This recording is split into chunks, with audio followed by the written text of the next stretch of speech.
really the king of this shit for real life. Kill I'm holding me. back for too long with no more. Nah, Verb. turn that up.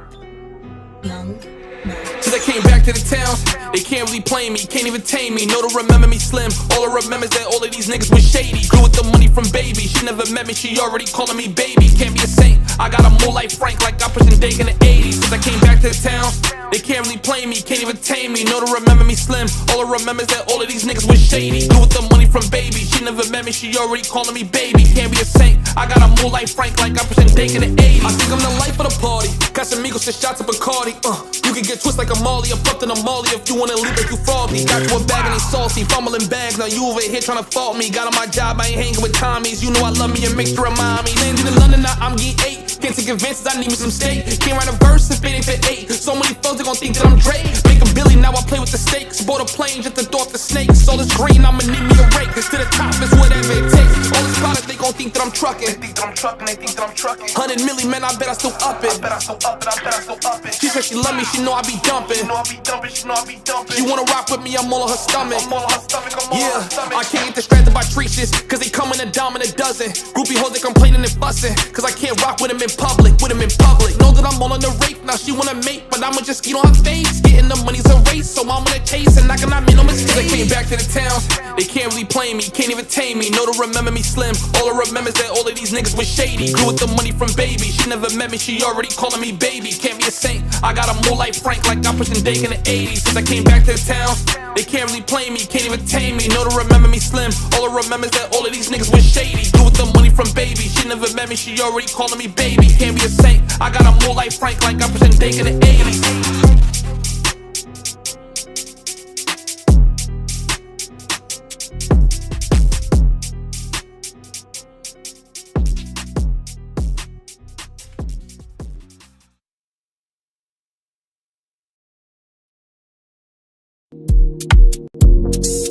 Yeah.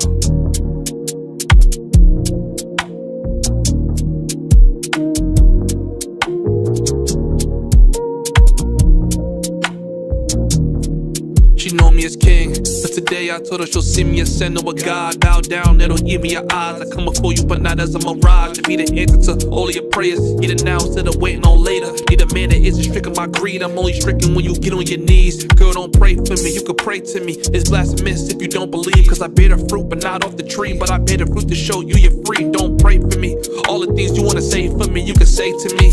Activate my inner savior. Can't watch you act on your inner nature. I can't watch you slide down that pole. Watch new niggas take you home. I'm here to save your soul and purify you with that role. I can't just sit back and just watch you. You got a heavy burden, I'ma spot you. You feeling sick, I'll be a doctor. I want you to love me. I want you to love me like a God that you ain't never seen. I wanna be the heaven you ain't never been. I wanna purge 11 that's been meddling. Life's a trip, keep you pedaling. Let my love just settle in. I write you letters in cursive. Just let me be the one you worship. Yeah, worship. You can pray to me, you can worship. Worship, worship. You can pray to me, you can worship. Worship, worship. You can pray to me, you can pray to me, you can pray to me, you can worship. Worship me, you can worship me. Hey, pray to me, you can worship. Pray to me, you can worship. Hey, pray to me, you can worship. Worship, worship. Hey.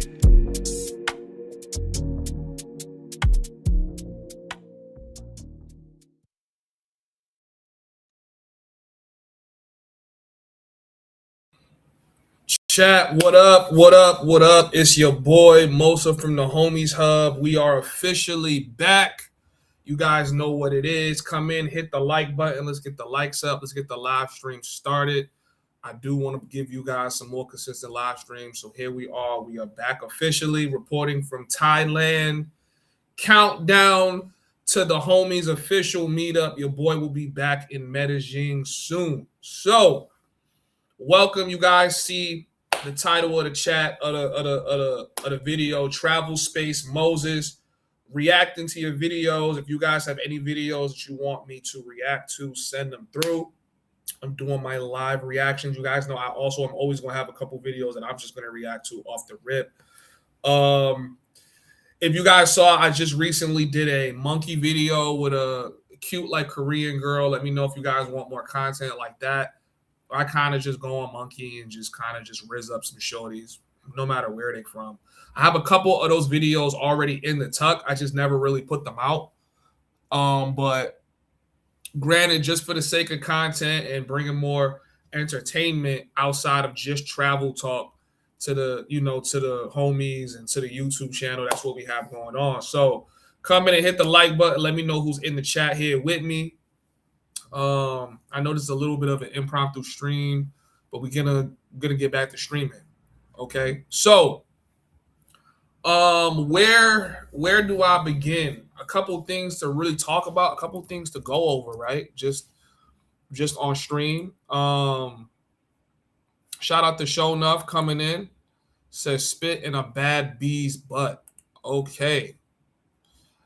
I don't really do shit like that, but shout out to you. I know you're going to Brazil soon, so turn up, have fun.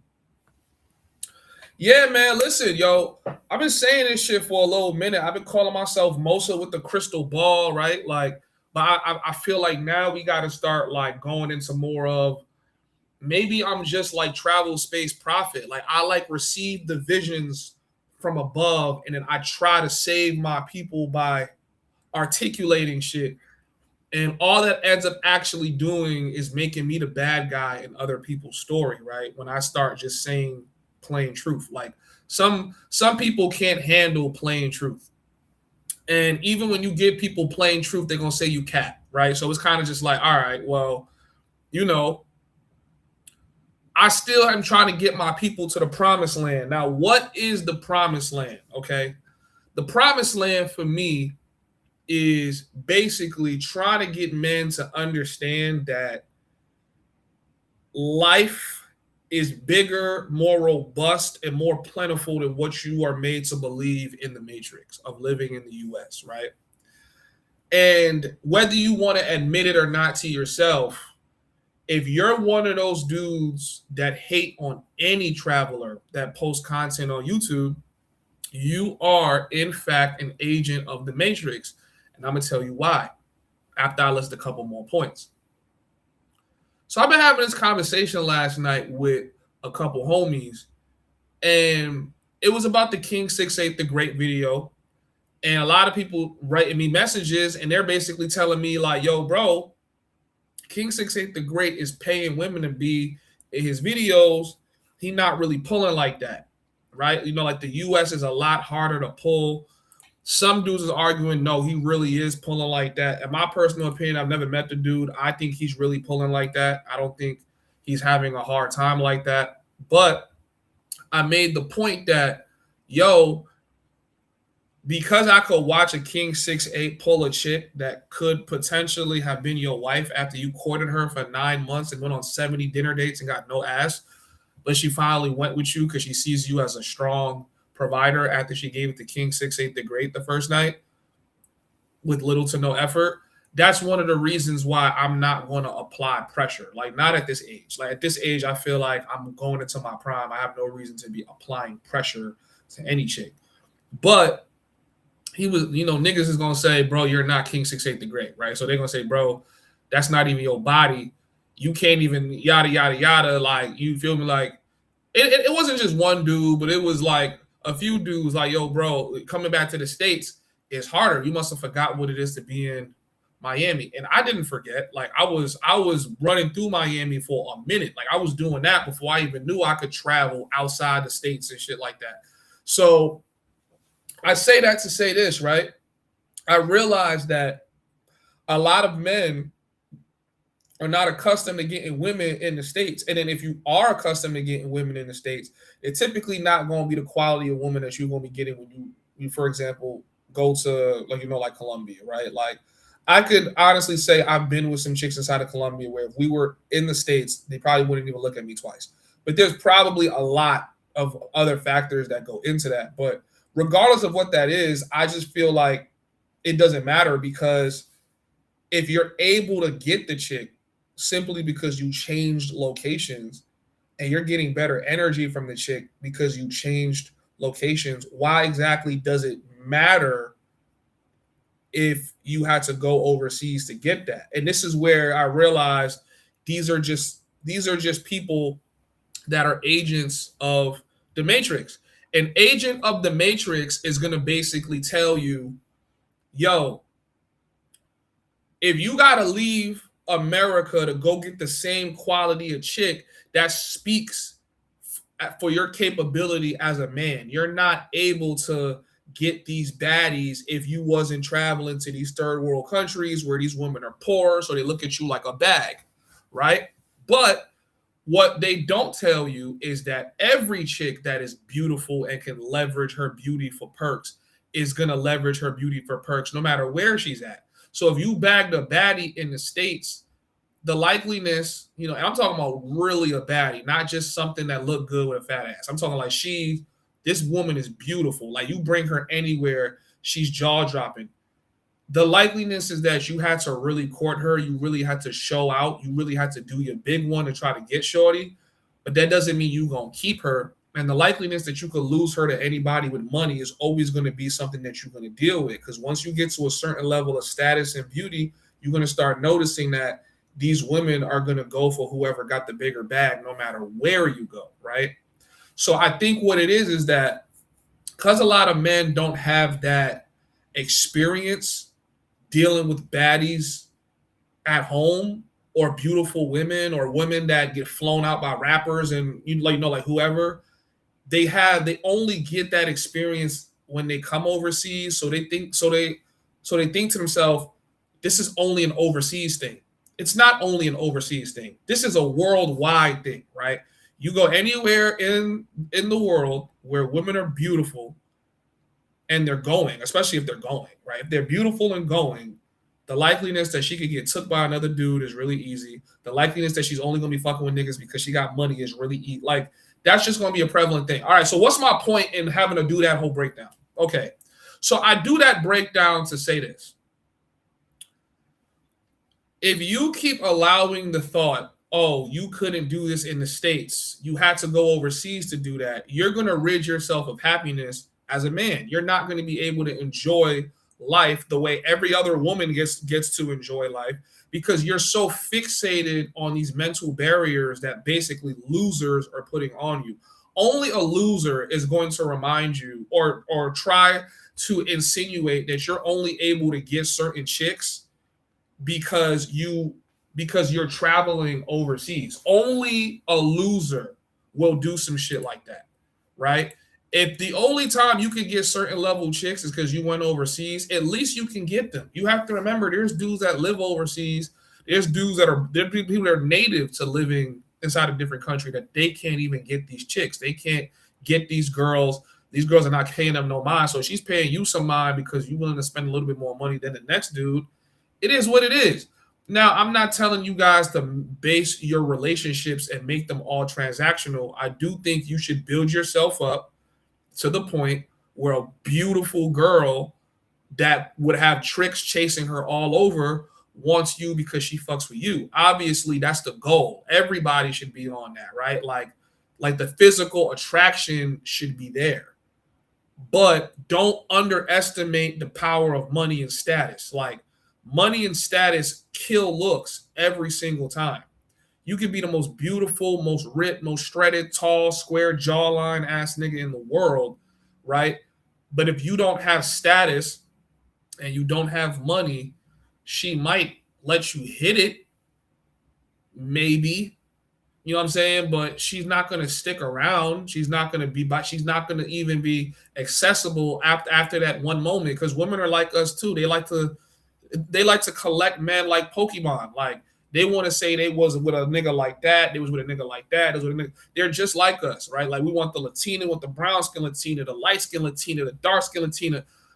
That's what we want as men. So, right? So women do the same thing too. But if you're talking about a baddie, and I'm talking about baddie, like she can get some money out of niggas just for existing type of baddie. When you're thinking about a baddie, and a baddie is more than just looks. It's energy, it's seductiveness, it's a bunch of things. But when you can get a baddie, right? And as it pertains to getting a baddie and things like that, you just have to remember, like, she's she's already have it in her head that she's highly valuable.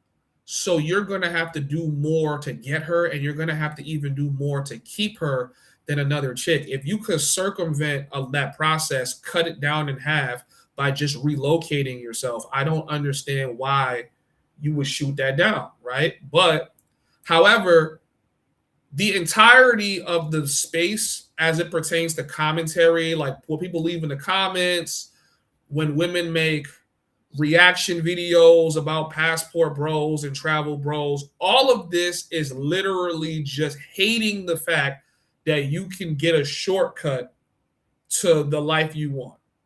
I'm not opposed to shortcuts like this because, number one, there really is no difference if you studied really hard for the test and passed the test, if this is a subject that you're virtually never really going to reuse in life, right? And I say that to say this. You could be the guy that leveled himself up financially where you're richer than everyone else. You're more lean, more muscular than everyone else. But you're going to get old, right? You have maybe from like 18 to about 38, you have about 20 years of like youth before you get into that older range where like you're going to need to start taking supplements and drugs and plastic surgeries and pills just to maintain what you've always had as a young adult, right? So that looks thing is really limited and it doesn't really take you that far. But money and status take you even farther.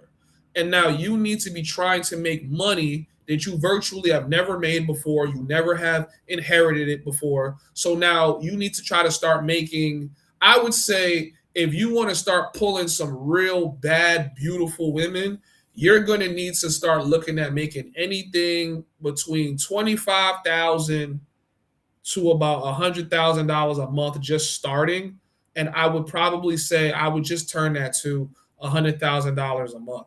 Because the places you're going to have to go and take women and do all this other stuff for the kind of women you want, right? I'm not talking like just a nice girl with a nice body. I'm talking like this woman is banging. She's beautiful. She's highly desired. You can walk in the rooms where her niggas breaking their necks. They looking. And what you're going to find out is at that level, you're just dealing with escorts and gold diggers.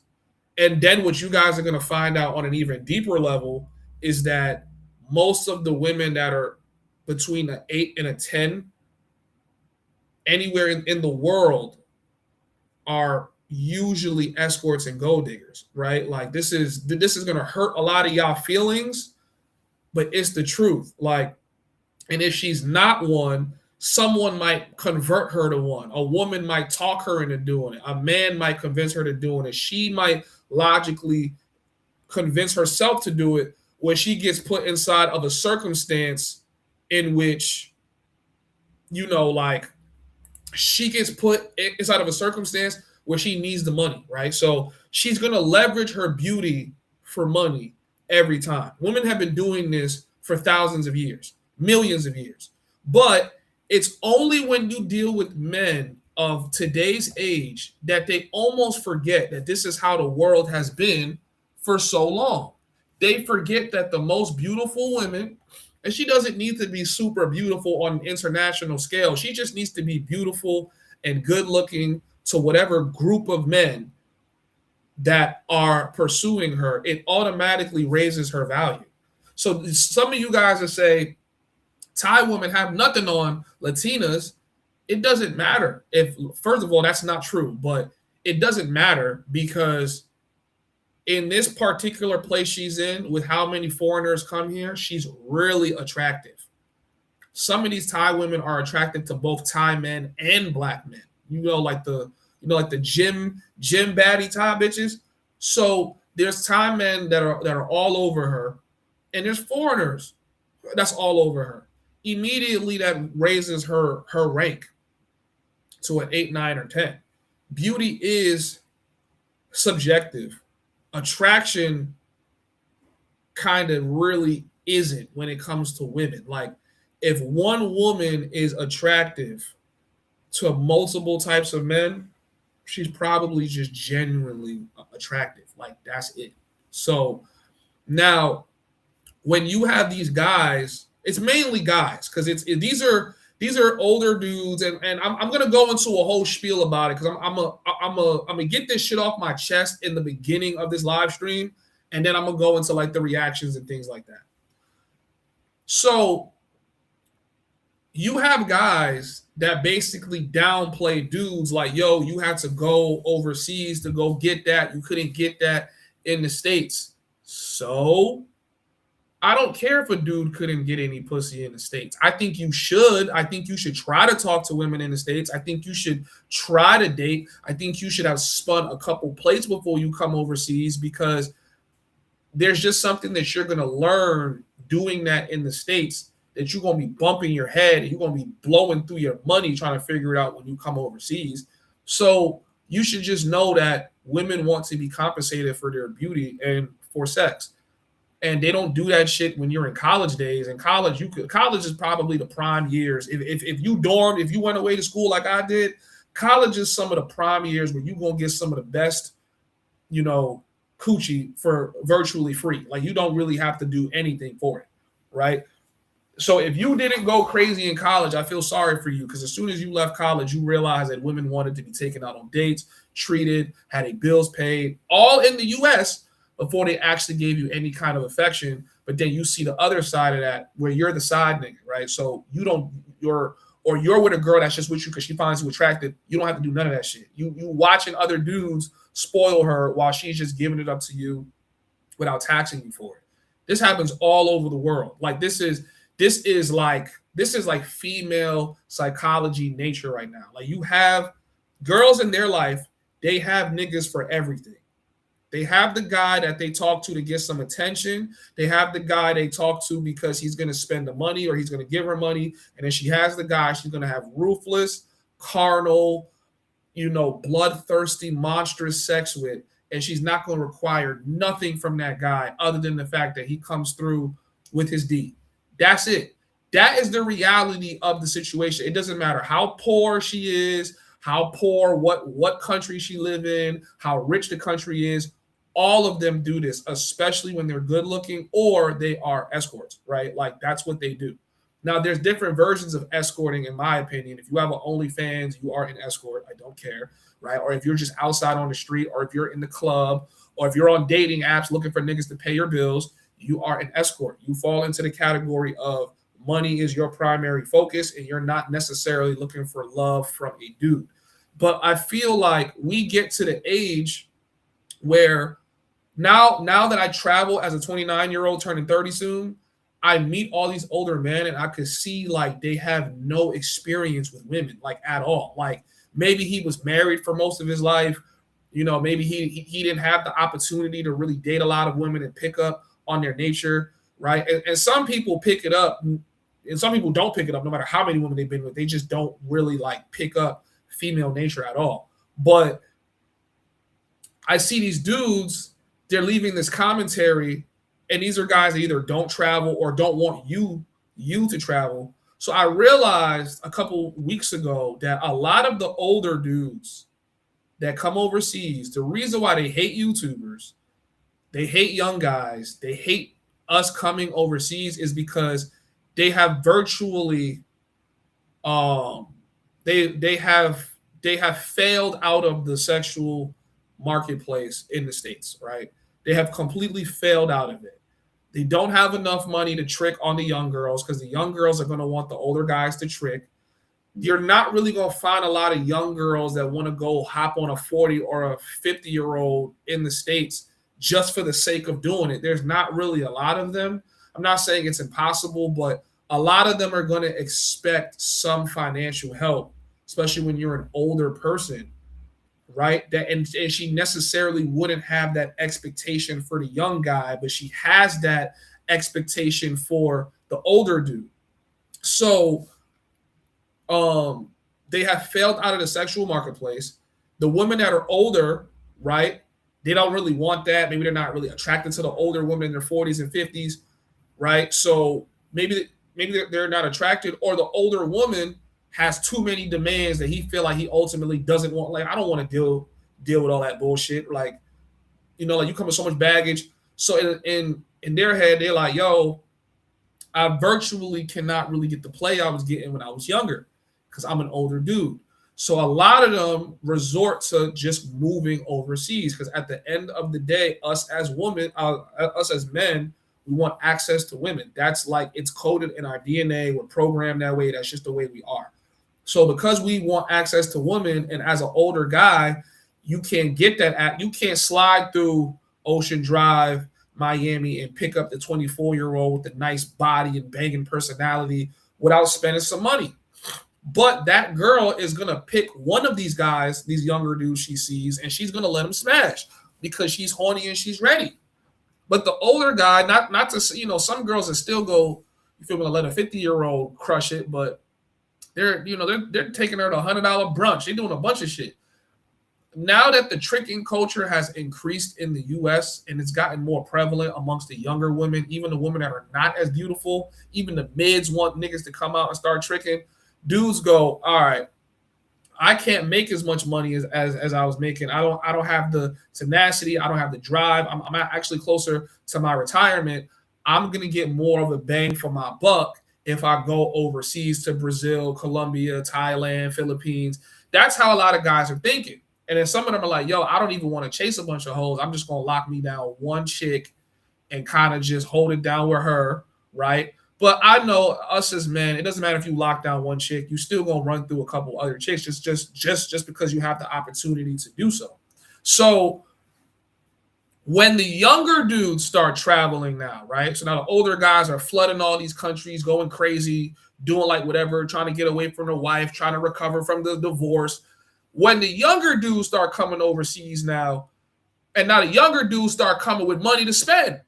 And niggas like, yo, why you young niggas going overseas tricking? Why you young niggas coming overseas paying for it? Why y'all doing X, Y, Z?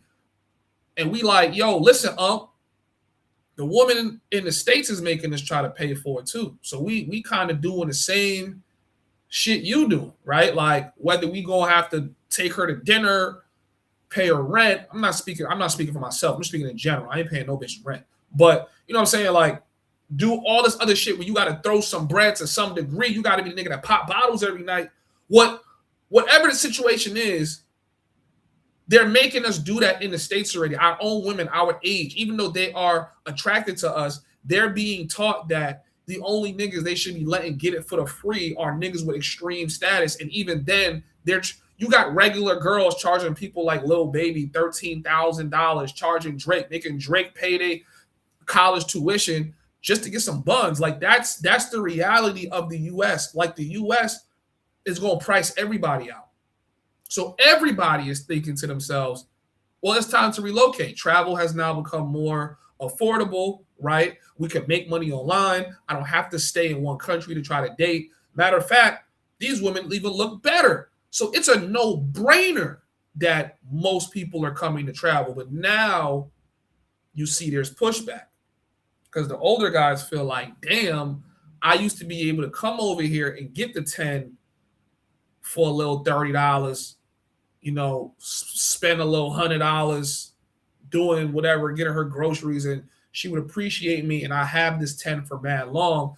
Now this 10 don't even want to talk to me because I'm an older guy, I got a little bare belly, I'm balding a little bit, and the young nigga in shape doing whatever, he coming through here, and he ready to spend. So you can't really compete. As an older dude, you looking at these young niggas like, yo, y'all niggas supposed to be going through the same shit I was going through. You supposed to go through the marriage, go through the kids, the divorce, child support. But, you feel me, like before you get to this point, you can't just come over here. And then us as the young niggas, we like, why would we go through any of that? I just watched you go through that. Why would I put myself through that? I'm not putting myself through that. Hell no. Hell no. That's not to say I'm not going to date when I'm back in the States. I'm going to date wherever I go. But I'm just saying, like, nigga, I live for cheaper out here. I live better out here. I get healthy out here. I know people that didn't make it to 50. I might be able to live to 100 with how it is to just live out here. And on top of that, I can get all these beautiful women that don't have to work as hard. Like, so now they're like, nah, man, you fucking the game up. I'm supposed to be getting the 23-year-old, the 22-year-old, the 18-year-old, shorty, who's fucking with the fact that I have my retirement stipend. you're not supposed to be getting the same girls I'm getting, because if you come in here getting the same girls, now I gotta lessen quality, I gotta spend more money, I'm on a fixed income. I understand the frustration. And a lot of older guys don't want to say that that's where their frustration is coming from, but that is where their frustration is coming from. Guys, come in and hit the like button. Hit the like button, guys. Come on. That is where their frustration is coming from. Now, someone in the comments just said, yo, guys, by the way, when I'm going on these rants, I don't read comments. I just want to just go off. Yo, it's the weekend warriors that's coming through, and they messing it up for all of us. That's true. TikTok, YouTubers didn't make it better for these, these places. Listen, I am not gonna lie to you. I will gladly accept some fault for why certain countries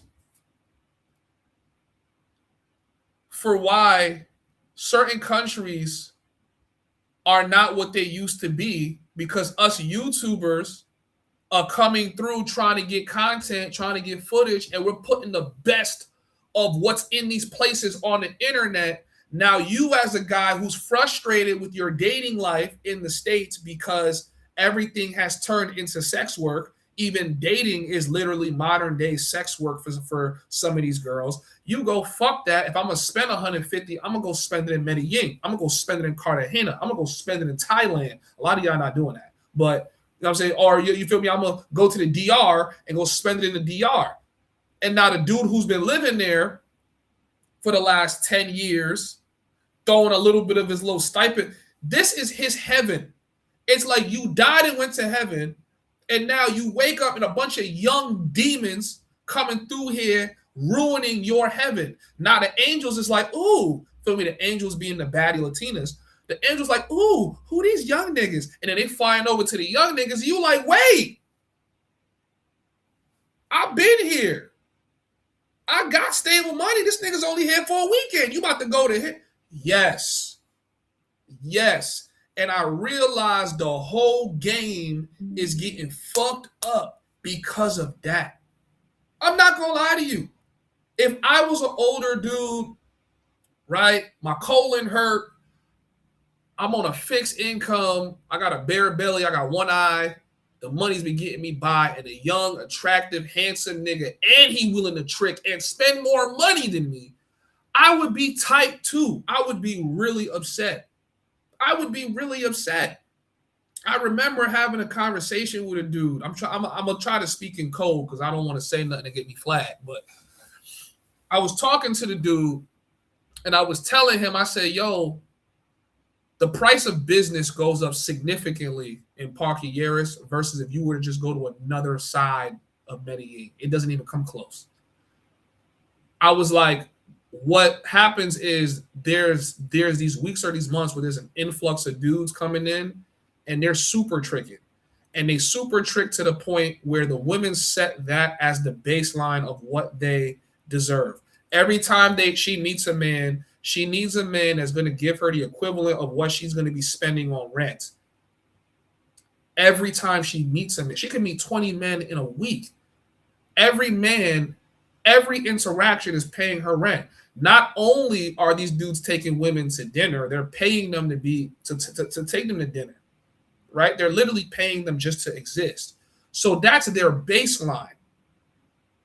Then they forget reality hits. So it's like a shock for them. And you know women don't take no accountability in no culture or planet or fucking dimension. So they look at all men like, oh, you cheap. You this, you that. You don't want to do this for me.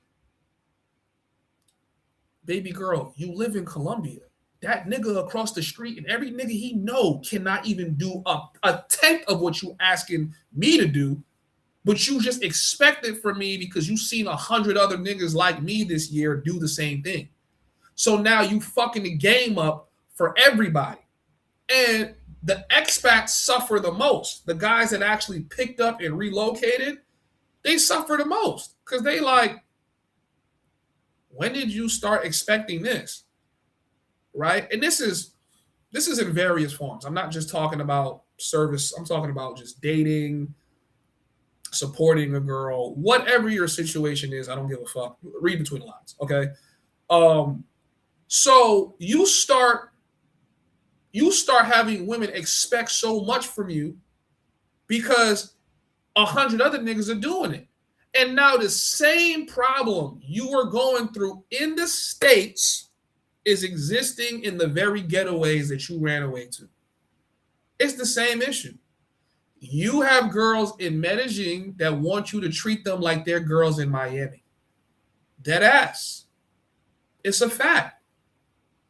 It's a fact. And then when you run into a girl that doesn't expect too much from you, is because she already got she's the girl where she don't care about quantity. She'll date 1,000 niggas at the same time. Right? She'll date 1,000 niggas at the same time. Maybe girl number one, the super baddie, wants you to take her to Ruth Chris every night. She's a little mini, but she a good vibe. She'll take Frisbee. She'll take McDonald's from you. She don't care. But every time you go to McDonald's, you're going to see her there with another nigga. This applies to every country. There is no country that y'all about to name or think of that this is not going on. It's going on. Same thing. Hold on, let me read some of your comments. Are you reacting to vids? Yes, I am. Homies Hub, what up? What up? How do we time out the host of the live? Him saying Thai woman got something on Latino woman is blasphemy. You obviously haven't been out here showing enough. I'm telling you. But I'm not only talking looks-wise either. I see the haters of King 6'8" reviews saying it's a skit, like he's not really him. Beauty is not free. This is not a country for broke men. It's the weekend warriors that mess things up. I do agree that okay. So I kind of got off. I went on a tangent and didn't like close my point. So he was talking about the fact that he got two girls, right? This one weekend warrior guy that I met. He's like, yo, bro, I got two girls. As I was telling him, I said, yo, like the prices of things go up significantly in Parquilleras versus if you was to just leave Parquilleras. I said, yo, he was like, yo, bro, if the prices of things go up, just don't pay it. I said, I don't. He's like, yeah, like I said, he's like, yeah, bro, I don't be taking girls out on dates for nothing close to those prices. I said, all right, so what you paying? Like, yo, I'm only spending like 150 each. 150 what? I'm thinking he's gonna say pesos. Nigga, dollars. You spent $150 to take these two bitches out on a date? You spent $150 each to take these two girls out on a date because they're more beautiful than any girl that you've ever been with. So you thought it was justified to spend $300 US. That $300 US is what one of these girls might make after working 12 hours a day every single day for 30 days. You gave that to her in a night. That's how retarded some of these niggas are.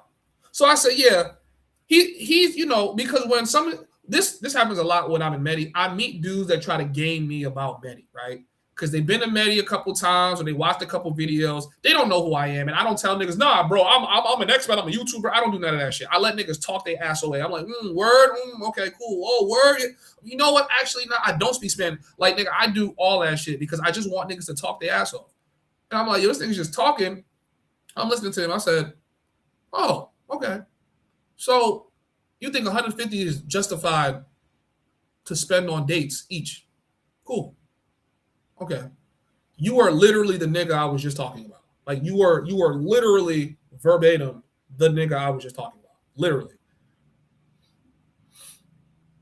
Guys, send me videos on Discord or send them to my gram if you want me to react. We're going to get into the reaction. I'm not going to be on live hella long. So I do got some shit that I need to do today.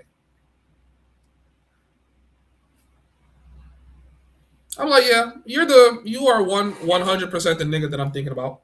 Yep, it's you. It's you. So we trying to see some hoes, change the topic, or bring a hoe on stream. If you want to go see some hoes, go to Cornhub, nigga. I niggas be coming in here saying stupid shit. I don't know why New York niggas love tricking so much. That's funny. If you are an expat and not a weekend warrior, you shouldn't be tricking to begin with. If you live there, you should be a regular woman who isn't working. In my opinion, that's their fault. I honest to God agree with this. We were having this conversation, not we, but me and my homie, we was having this conversation last night too, that when you are like an expat, you have to get out of the like stages of tricking, but that's really not possible. It's not really possible because if you live there and you get a girl, you're going to have to pay for everything. And I think what a lot of niggas think to themselves is, why am I going to pay for everything for this woman when I wasn't even doing that in the States? And then they try to get like they want multiple girls, right? So it's like I've rarely seen a dude come overseas and like marry one of these chicks. Like not to say it doesn't happen, but like it rarely happens. I know. I think shout out to BMT. I think he recently just said that he got married on one of his live streams. He's probably one of the few dudes that's like out there getting married, trying to actually build a life. Most niggas are not. Most niggas are coming out here to live their fantasies. And I get it. And this is why this live stream is called Travel Space Moses. You guys don't want me to say this shit. Because if I say it, you're like, bro, you fucking the game up. Stop saying everything.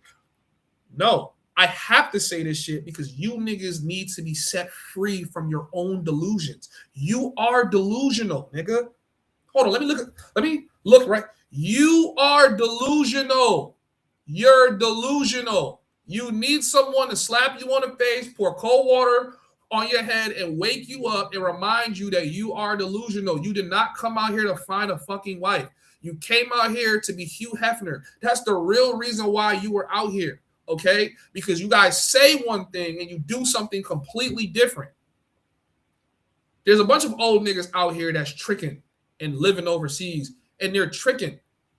And then when you get a woman, like I've been telling you guys want a traditional woman. Traditional woman didn't do shit but play the crib and make sure the crib was a home for you while you went outside and worked and you gave her money and you paid for everything. A lot of you niggas don't want to do that because your brain has never been conditioned for that. It's one thing to think you want to do that, and then it's another thing when you actually have to do it and you realizing, damn, this woman don't even scrub dishes that good. Like, fuck you in the crib just sitting here for. You feel me? Like, that's how a lot of y'all gonna feel after a while. Like, yo, I could have cooked a meal better than that for myself. So you guys are not accustomed to doing that shit. You're not. Unless that woman is really a significant help me, you don't want to be sitting there paying for this woman and paying everything for, even if it's cheap.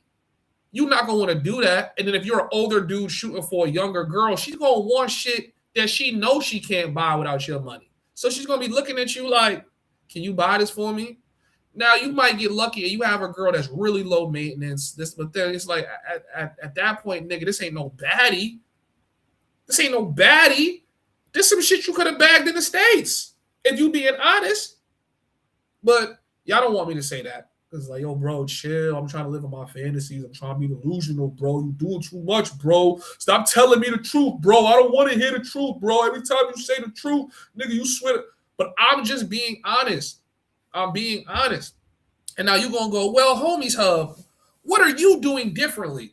How are you different? Nigga, I'm not. I'm literally telling you what all of us doing. I am the young nigga that come through here and I fuck it up for a lot of these niggas. The only difference is I'm a cheap nigga, so I don't like giving girls money. Like, I really don't. Like, that's just not my thing. I use it as a tool on like the utility belt, but I really don't be looking forward to that. You know what I'm saying? So and I'm not looking to settle down or be cuffing nothing. So I'm strictly on a type time right now where it's like I want to get to know local women. I want to speak to these local women in their own language, right? Or try to speak to one that can understand some English. I set the expectation, and that's kind of just is what it is. But it's harder to do when you're in a red light city. Like, you gotta go somewhere else. So for me, I've been getting jaded at this shit. I'm like, yo, even when I meet a regular chick, she's not a gold digger, but they have different kinds of tendencies when they're dealing with foreigners because you're a foreigner. Like, you know what I'm saying? So, like, prime example, I've dated regular ass chicks here inside of Pattaya. Y'all know I don't blast when I'm dealing with a regular chick. I don't blast that shit on the internet because I like to keep that shit low key. I've dealt with some regular chicks out here in Pattaya. She cool. She don't work. She not on Walker Street. She not on Tinder. She not on none of that shit. Cool vibe. But the problem now is that like she drink too much. She drink every night. She get bloodshot drunk every night. Like she drink like because she works so much. She decompresses by drinking. And now I'm like, damn. Even though you're a regular chick, you still have terrible habits like red light district shit. And then sometimes it's not even the fact that these women live near a red light district or are in a red light district. Sometimes it's just a matter of the fact of the country you're in, bro. You know what I'm saying? Just like the country you're in is going to give you the quality of woman. So if you're from a first world country where you understand responsibility and not blowing your entire check on drinking, right? You make just enough money to get drunk and eat food and pay rent. And there's no real ambitions. There's never going to be a conversation of starting up an LLC, right? Making sure that we could drop, not pay as much in taxes, how to invest inside the stock market. You're not going to have those conversations with women inside a third world country. They're only going to understand what they understand. That's it. So I'm sorry I'm killing the entire delusion for you niggas. I know some of you niggas like to stay delusional, thinking that you're going to come overseas and find your wife. But the truth of it is, very few guys come out here and find their wife. Very few dudes. Very, very few dudes come out here and find their wife. It's not a lot of niggas, man. A lot more dudes are just having a little short-term fling girlfriend, and they want to keep her around because they're doing the mathematics in their head. Like, well, if I give her this much, then I don't got to go outside chasing all these other chicks. And that's really what's happening out here, man. Sorry. Hit the like button. Hit the like button. They are messing up the property value. Which IG can I send it to? So you tag me on IG. Okay. Y'all can send it to the Homies Hub or send it to my Mosa channel if you guys got content that you guys want me to go through. You guys could also just drop the link in the chat.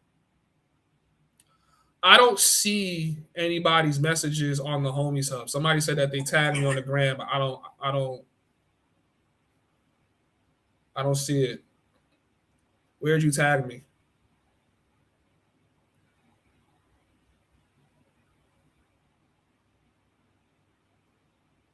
If you tag me again. Let me go through these videos.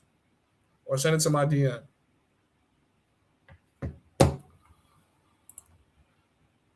But Future is looking for a wife. No, he's not. He's not looking for a wife.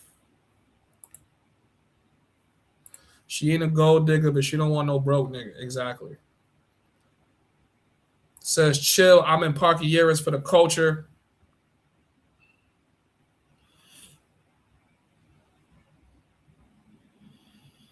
I'm making it my mission when I return to Medi to like barely ever step foot in Parquilleras. Like ever again. That place will skew your entire mentality of what it is to live in Medellin. That's why y'all be coming on the internet talking about Medellin is mad expensive. No, it's not. Parquilleras is mad expensive. The price of drinks and food is 3 times the price of what it would be anywhere else. I have eaten meals this big inside of Medellin, this big from here to here, a whole plate of food. I've eaten that for $5 and couldn't even finish it. You're not going to get food like that going to Poblado, going apart. It's not going to happen, bro. You guys don't venture out nowhere else. You think going to Comuna Trece is you leaving? Like, no, nigga, you haven't been to a bunch of places. You don't know nothing about nothing. Passport, you're saying that you tagged me on the gram. I don't see no tag on the gram, bro. I don't see no tag in the gram, but I'm gonna go through the YouTube comments real quick, and we're gonna do some reviews. Hit the like button, guys. Bless the Cash App. Send a super chat. Support me if you guys enjoy content like this. If you're coming to the homies meetup March 27th to March 30th, buy a ticket. Tickets are back on sale. Just go to thehomishub.com. 10 slots available. And I think after those 10 slots, we're not selling any more tickets. We got 63 people in here, only 25 likes. So hit the like button. Let's get the likes up. Let's get it. Let's get it. All right. So Nah just dropped something.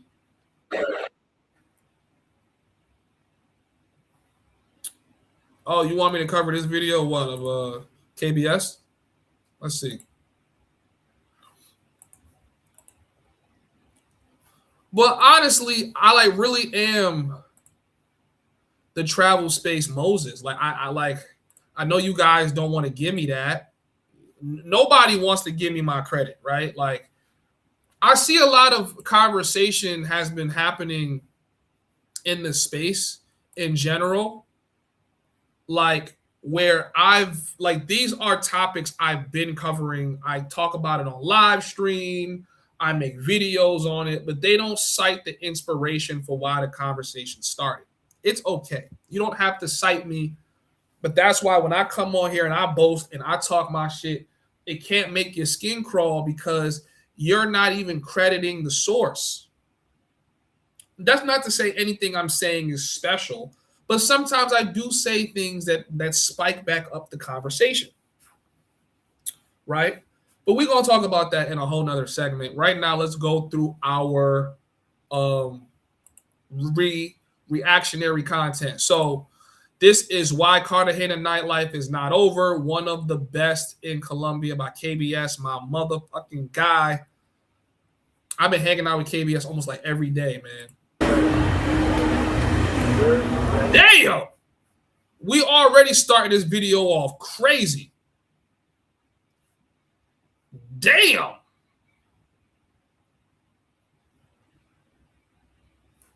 Okay.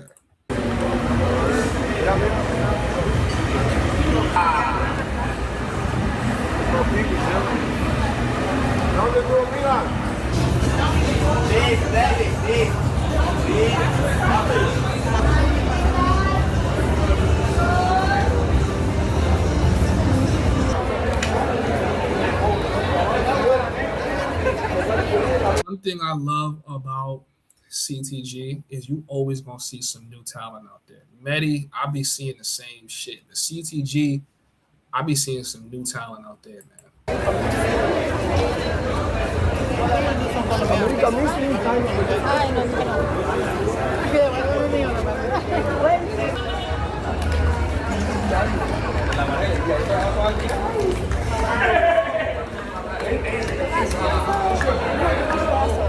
Now, let me also tell you guys something too when it comes to like Colombian culture. You see, like you guys see some of these chicks, right? You think to yourself, oh, if I go to a different part of the city, hold on, let me bring the video back on Shorty with the bunions real quick, right?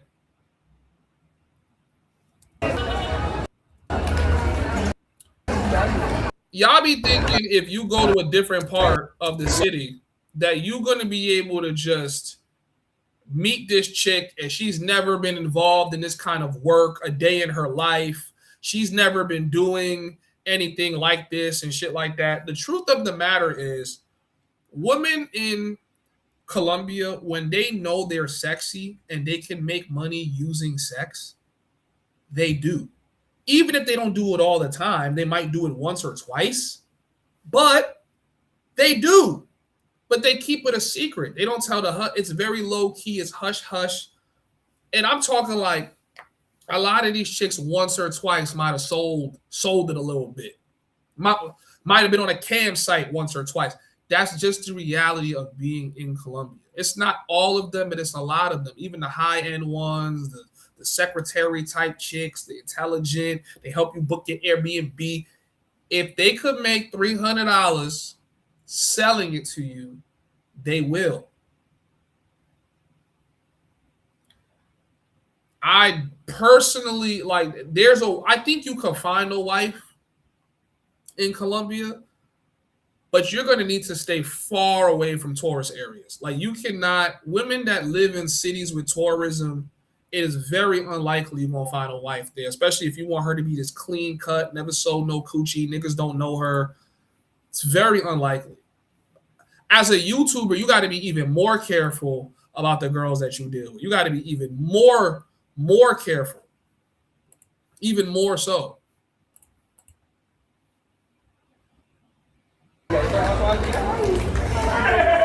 Let's get some super chats and some cash apps going, guys. Last stream we didn't get anything on last stream, so let's try to get the support going this stream, y'all. If you guys rocking out with the content, we got 70 in the building. Hit the like button. Let's go.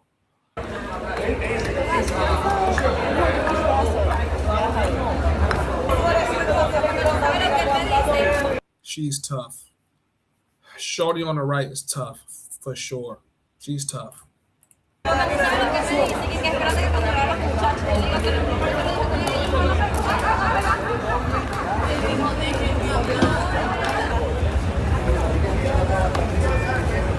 Yo.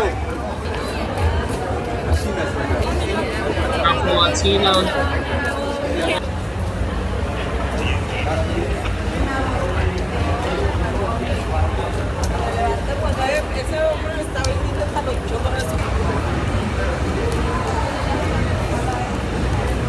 A lot of BBL actors out of Colombia. A lot of BBL actors.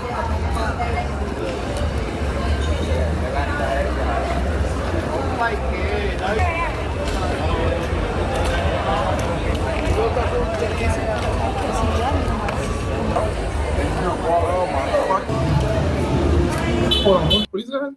Hold on. That nigga said, "Oh my fucking God." I heard that, nigga.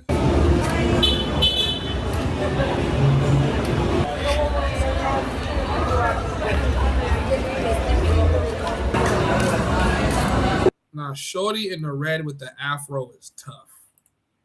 Super tough. Said, homie, you miss those Latinas, don't you? Of course I miss the Latinas, nigga, but we right back to Colombia soon. Listen, it's so bad. Let me tell you guys how like bad it is, right? Because especially because I'm not trying to fly back to the States. I mean, I'm not trying to fly back and be in the snow. It's so bad. We're looking at how I could book a flight while I'm in the airport. Like as soon as I land, get my bags and go right back through TSA and go straight to like it's that bad, bro. It's that bad, bro. How much for the event in March, bro? Shout out to Kwame NYC. Right now, it's $120 for every day. It's $100 for one day. So it's from the 27th to the 30th. You can be on the property basically every day. The two primary days is going to be Friday night and Saturday afternoon into the night. That's really the primary times of the event. Every other time slot is really for people that want to do content and things like that. They want to say what's good to the girls that's going to stay on the property, things like that. So, yeah, it's going to be a lit event. Okay, so I mean, we've seen videos like this already. Shout out to KBS Travels. He's always giving us some dope ass content. If you guys got more content for me to do a reaction to, I really want to have a good segment for me to upload. So if you guys have any real like good like reactionary content that I could really do like a breakdown on, send them my way. But if you want tickets to the event, guys, link is in the description. We have 10 more slots. Your ticket purchases do help make sure that the event is absolutely flawless. Transportation, drinks, entertainment, everything like that is covered in your ticket. So make sure you guys purchase up. All right.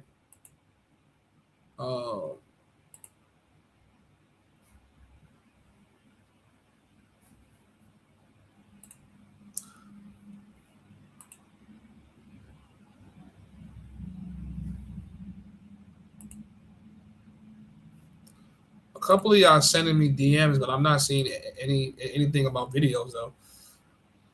I want the one with one leg. Can you speak on the difference between Medellin and Cali? Nope, because I've never been to Cali, so I can't even tell you. That happens literally everywhere where a girl knows she's hot. Yeah. But I'm telling you guys, niggas that say shit like, nigga, you can't get a baddie without tricking. I'm like, most niggas on the planet can't really get a baddie without tricking. And if you can get a baddie, because that's not to say I haven't got a baddie without tricking, but you're not gonna get a baddie every time. Like that's like I feel like you like dudes set these unrealistic expectations for niggas. Like you think I'm supposed to get a girl who has the potential to be a gold digger to give me free play every single time. No dinner dates, no going, no taking her to islands, none of that. Just straight up and I'm telling you, as much as I think King 6 8 the Great could pull baddies without even trying, that nigga can't even do it every single time. I'm pretty sure he does it more than we do, but he can't even do it every single time. It's just not real, bro.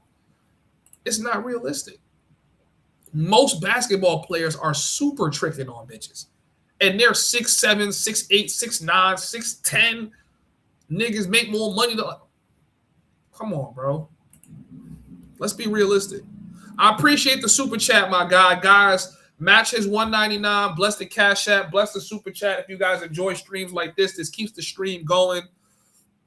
You know what I'm saying? So that I don't got to turn this stream into a whole like reactionary content.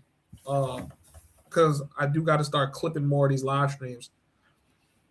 But while I wait for y'all to send me some videos that I can actually watch, because I'm not seeing Passport Salvation's video. I'm just not seeing it.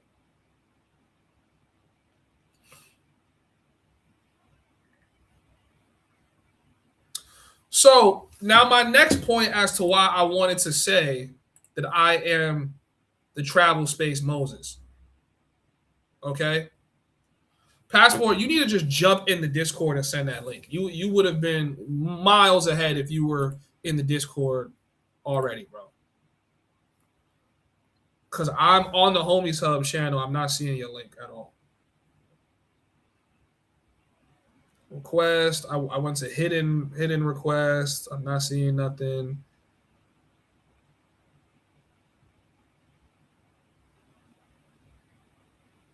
I'm in primary. I'm not seeing nothing. I'm in general. You got to check. Maybe the link is not even coming through.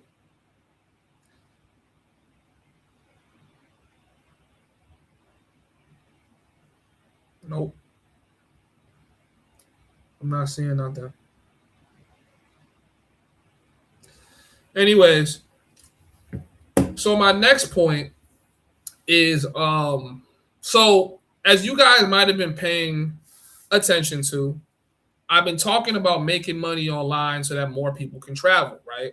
And I feel like as a dude who's now been living overseas it's been about a year and a half. It's going to be 2 years in literally 5 months, actually. In 5 months, it's going to be 2 years. I've been living overseas full time with no job. I don't have a remote job. I don't have an IT job. I don't have anything. I literally have my own company, and through the sweat off my brow, I make enough money to travel as much as I want, go out as much as I want, party as much as I want, trick it all off as much as I want. I make enough money to do that and still be chill. I've been paying down my debt, actually. That's a funny thing. I don't think I talk about enough. Like, I've been paying down my fucking debts. Like, I be calling niggas like, how much you want? All right, wire the money, paid off. So now you might be asking me, how do you do this? Are you making most of your money from YouTube? No, I am actually not making most of my money from YouTube. However, I do think God has blessed me to make a significant amount of money in relation to my subscriber size. I have 4.6K subscribers, but I was making most of my money when I had just under 3,000 subscribers. I was probably bringing in, and this is ballpark, guys. I've had good months. I've had bad months. It fluctuates a lot as a YouTuber. I was probably bringing in anywhere between $500 and $1,500 a month just off my YouTube channel. I had some months where that was pretty high. You know, maybe it was more than 1,500. It could have been 2,000. And then I had some months that was pretty low. I think the battle with Pop might have put me, that like content battle with Pop might have been one of my most lucrative months, just because in one night off the battle, I got like $700 or $800, and then the following like morning, people were still sending cash apps. They were still, you know what I'm saying? So I ended up making like a band just off that battle. We got over like 40 to 50 signups on the Homies Hub website for people that wanted to watch the battle. So for me, it was a clear win. Like, it was a clear win. It was even better for the community. It was better for all that shit, right? So now you might be asking me like, yo, bro, well, how did you make that money? Was it through AdSense? You don't really get views like that. No, I made the majority of my money live streaming. That's how I made most of my money as a YouTube content creator. I have an amazing community. They'll like send it in. They'll support whatever the fuck it is. I have some major donors that have put that number above. And if you guys can recall, I was live streaming almost every day at a certain point in time. Live streaming is how the money comes in. So if you guys wonder why travel content creators live stream a lot, is because of the donations and super chats and shit like that. However, as you guys should know, if we don't get support, right, we can't live stream. So we got like 70 people in the chat. If you guys could send $1 every time that, if everyone in the chat sent $1 via cap, don't do that, by the way. That's gonna fuck up my Cash App. Send like $3, right, or like $5. If everyone in the chat, only when they're able to catch a live stream, could send $3, 70 times 3 is 210. I would make $210 every single live stream. That would keep me making content. That would make sure that I could answer more of your questions, probably even for free. I could do more to help the community. I feel like I'm doing a lot. I feel like I'm building an app. I feel like I have a digital nomad program. I'm teaching people how to make money. I'm breaking down dating. I'm breaking down tricking. I'm breaking down everything on YouTube. I feel like I have a very diverse channel, right?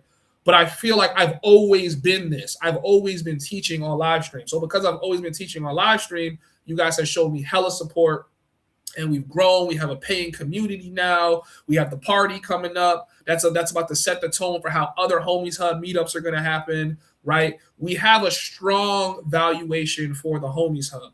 The Homies Hub has the potential to be a multi-million-dollar online men's community, simply because of the proof of data of people that show support, people that send cash apps, people that send super chats, support the platform. So now I'm trying to make it where everyone who joins the Homies Hub is going to benefit when this platform takes off, right? Starting with the Homies Meetup, it's going to be dope. It's going to be fire. Make sure you guys get your tickets now and pull up, right? Okay. So now I've known, and maybe it's because I'm a college graduate. I went to school for business. I went to school for business administration. I have a minor in music business. So I have always studied the art of making money through entertainment, through media, and how to basically make this money when you virtually have no fans. Prior to the Homies Hub, I did music. My music plays are way low, right? Because I don't promote or push as much. But I made good money. I bundled merchandise with music. Like, I sold merch. I made thousands of dollars through that, right? I've sold NFTs. I think I might have sold music NFTs before Tory Lanez did.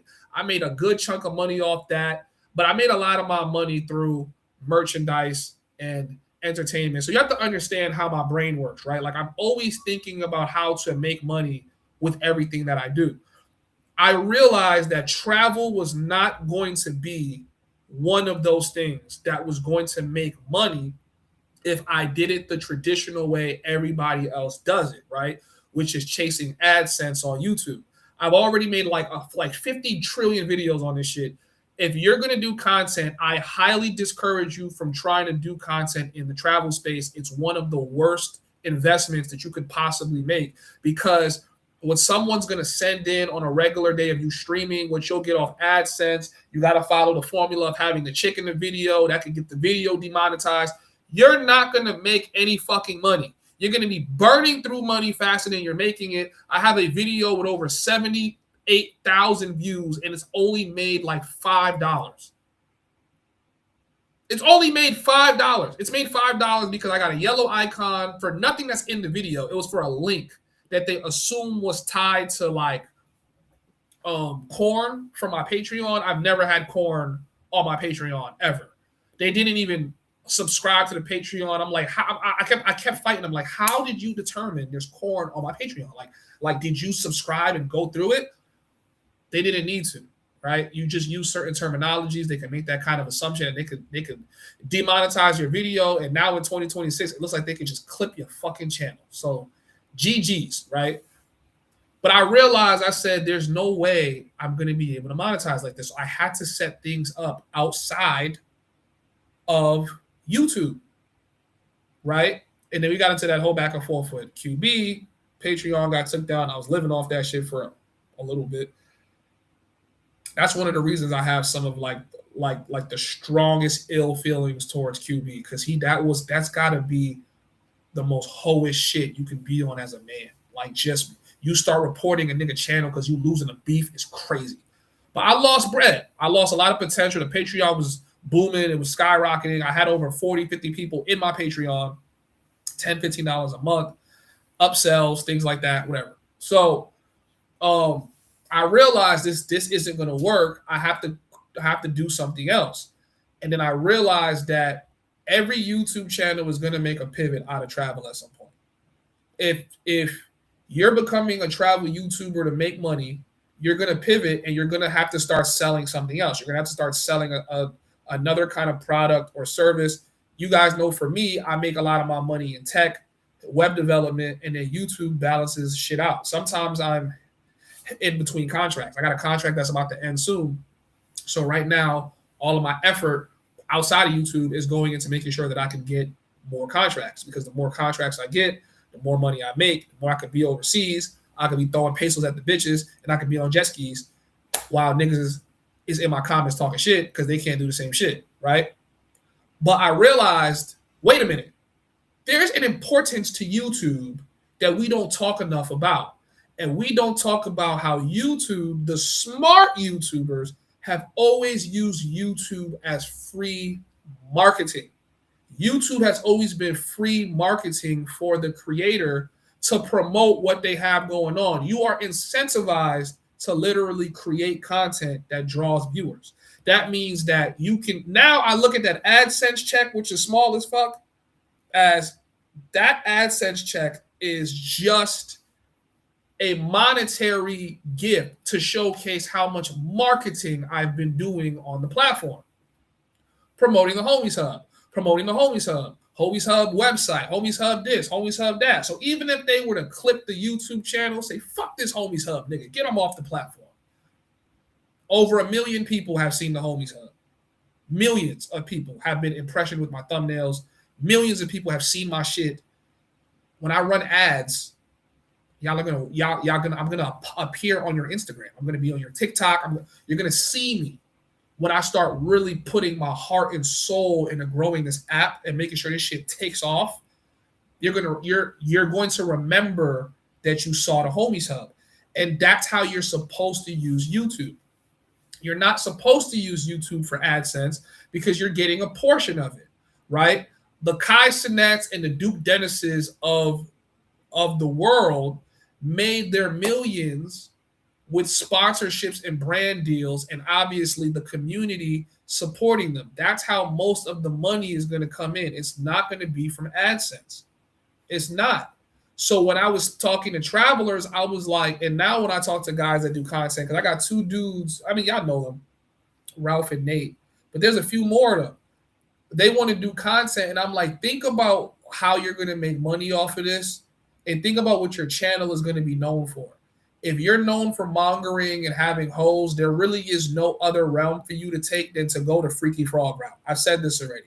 You have 2 ways to make money in the travel space. You're going to have a legitimate business that helps people travel, or you're going to have to sell Freaky Frog content. That's the only way you make money. I know big travelers in the space that's making thousands of dollars a month selling Freaky Frog content to the travel community. And I know other guys that are just helping you travel, planning events, things like that. Now, YouTube is cracking down on that because they want to know how much of that income and marketing you're doing is going towards soliciting services. So you have to be careful. So I've always been one of the dudes that'll do a consultation. One of the guys that'll try to teach you how to make money online so that you can travel. That is a niche for me. There really is nobody else really doing that heavily online in the Black travel space. I know a few dudes talk about it, but they don't really go in. They don't really have proof of it. I think I'm living proof. Y'all, for as long as you guys have been watching this channel, I have not been in America. For as long as you niggas been watching this channel, I have not been in America. So you know this got to be a fact, right? Because I'm up on all hours of the day. I can stream for 8 hours. Then I'll be on a Discord talking shit. Then I'll be in the gym boxing. So you niggas know, when does this nigga ever work? Well, I still work. I just don't have set hours. I could pick up my phone and go, ding, 3,000 just got sent in. All right, cool. You know what I'm saying? I could focus on content for a little bit. You know what I mean? So I say that to say this. If you're going to be a travel YouTuber, pick a style that you could possibly open yourself up to brand deals, partnerships, and the algorithm. Don't pick a style that's going to get you clipped. For a while, I know the formula was the cute girl in the thumbnail and whatever. And if you want to see more behind the scenes, spicy content, subscribe to the Patreon and you'll make some bread. However, that's going to disappear in 2026. Your Patreon will be investigated. As a matter of fact, I'll make it worse for you guys, right? Travel Space Moses is about to talk and give a prophecy. People are going to start subscribing to your Patreon so that they can report you to YouTube. I'm telling y'all right now, people are going to start subscribing to your Patreon so that they can report you on fucking YouTube. All right, I'll look at all the people that came in and showed some support. Kwame with the $4.99 says, big up the platform. I appreciate you, my G. Says, read my message. LOL, YouTube wouldn't want me to super chat that. What? Read my message. LOL, YouTube wouldn't me super chat that it. I don't know. Thank you for the $4.99 though, but appreciate it. Kwame comes in. He says, I'm just glad to see a Bronx nigga doing their thing in the travel space. I appreciate the support. See, this is the support that helps me stay on the platform, bro. Thank you. Said, thoughts on dudes cuffing ex-corn stars and thoughts and parading them on the internet like they want.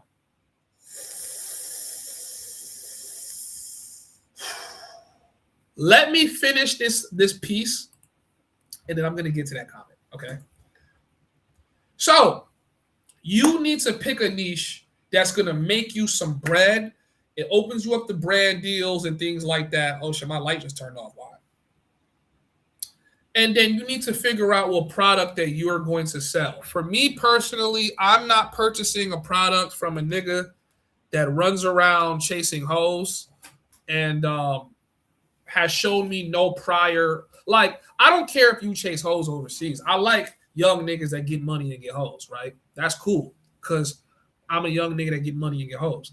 But I'm not I'm not paying for nothing you offer me if I don't believe you, nigga. I don't believe that you really know what you're talking about. I think you're just a nigga that's grifting, right?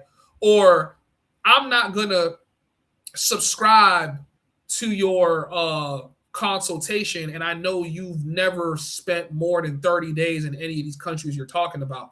You really can't teach me shit. And like I told you guys, if you guys pay for consultations, pay the niggas that live in these countries first. Then pay the niggas that visit these countries frequently. Those are the guys you pay for consultations. Like Zoom to Thailand, if he's selling consultations, book his fucking consultation. That nigga's going to teach you about Thailand. BMT, if he's selling consultations, book his consultations. That nigga's going to teach you something. If I'm selling consultations to Colombia, which I do, book a consultation. I'm going to get you right. I'm going to get you right. I'm going to tell you specifically for living in these places. Living there, I'm going to get you right.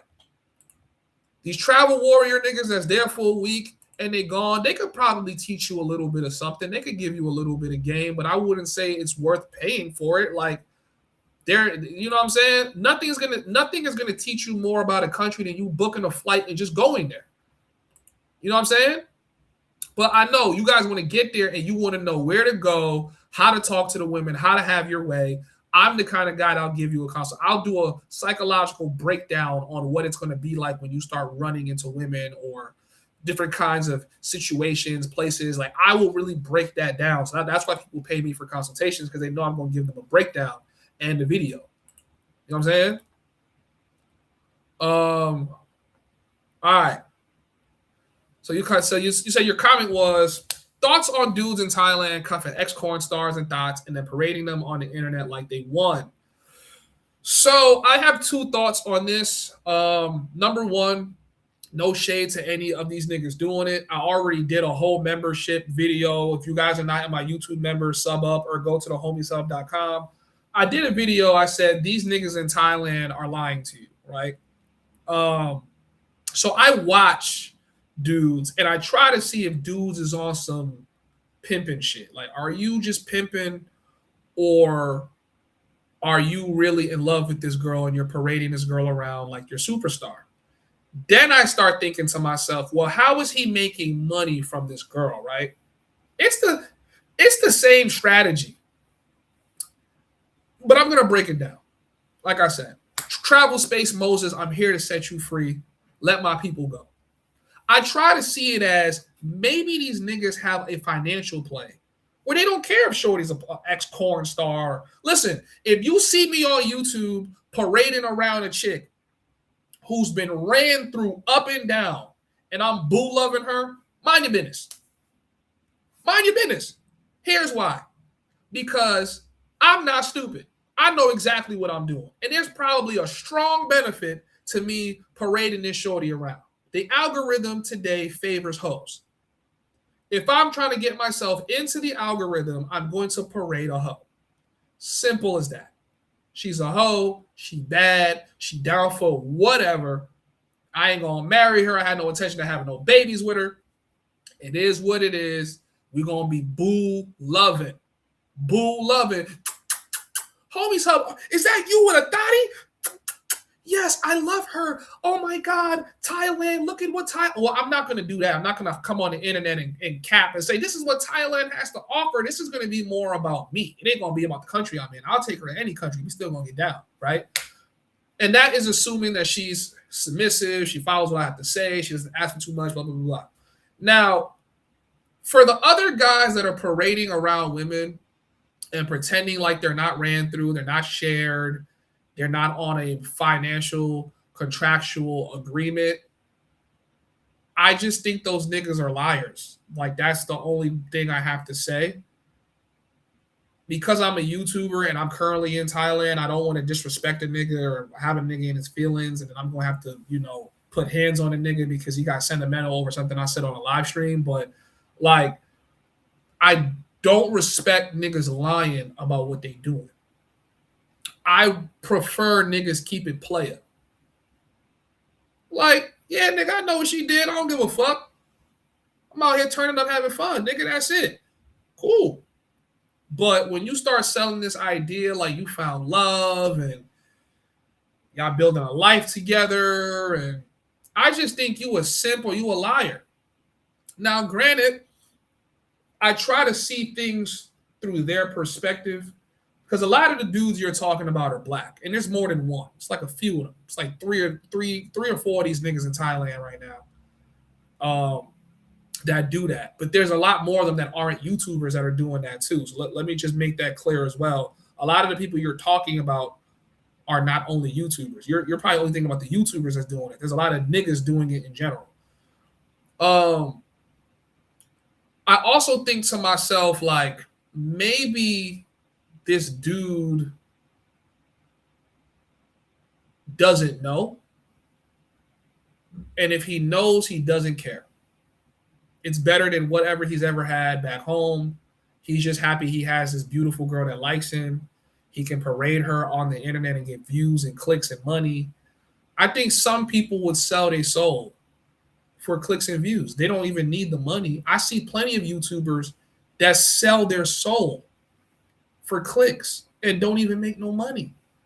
Now, my problem with this shit is because if you actually understand how shit works in Thailand,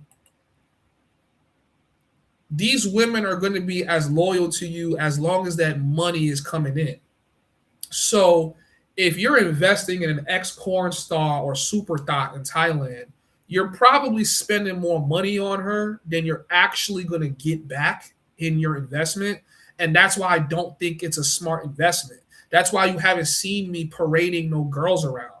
I might throw some girls of my close friends on the gram for y'all to just look at. I know some of you niggas gonna be trying to DM them hoes because y'all some tender dick ass niggas. Y'all always do that shit to me. But I'm like, fuck it, man. I'll throw some girls in the close friends so y'all could just see, like some little shit I'm vibing with. But I haven't seen a chick bad enough for me to say, yeah, I'm about to throw you some bread and put you on video. Like, and I don't mind throwing a girl some bread to be on video. It's part of the business. I throw it on the video, whatever it is. I know I'm gonna make the money back, but I'm honest about it. Y'all niggas know, like, Anna didn't come on live stream for free. Like, the fuck, she wanted some bread. I gave it to her. It was worth it. What I made off putting Anna on stream is way more than what I gave her. So to me, it's like good business. Now, when you treating shorty like your girlfriend, you're spending more money. Everything you do, you got to pay for two. You got to get a crib that's going to accommodate y'all. You got to do this. You got to take her to all these nice places. You got to keep it done up. You got to keep nails. You got to keep this. And at the end of the day, there's niggas that had your girl in a full Nelson on videotape in 8K that didn't do none of that shit. So for me personally, like, the only way I see that shit make sense is if you literally don't care, or you're profitable from doing this shit, right? And then at the same time, is that girl loyal to you? If you stop giving her the money, is she going to stay loyal to you? Well, we already see what's going on with certain YouTubers and they bitches in Pattaya. As soon as these niggas left, these bitches hopped on the next nigga dick. And they about to hop on the next nigga dick as soon as that nigga leave. And then she going to be on the next nigga dick. And a lot of niggas is not going to be able to come back into Thailand because of their visa situation. So you're going to see a lot of YouTubers who had girls and they got all these millions of views.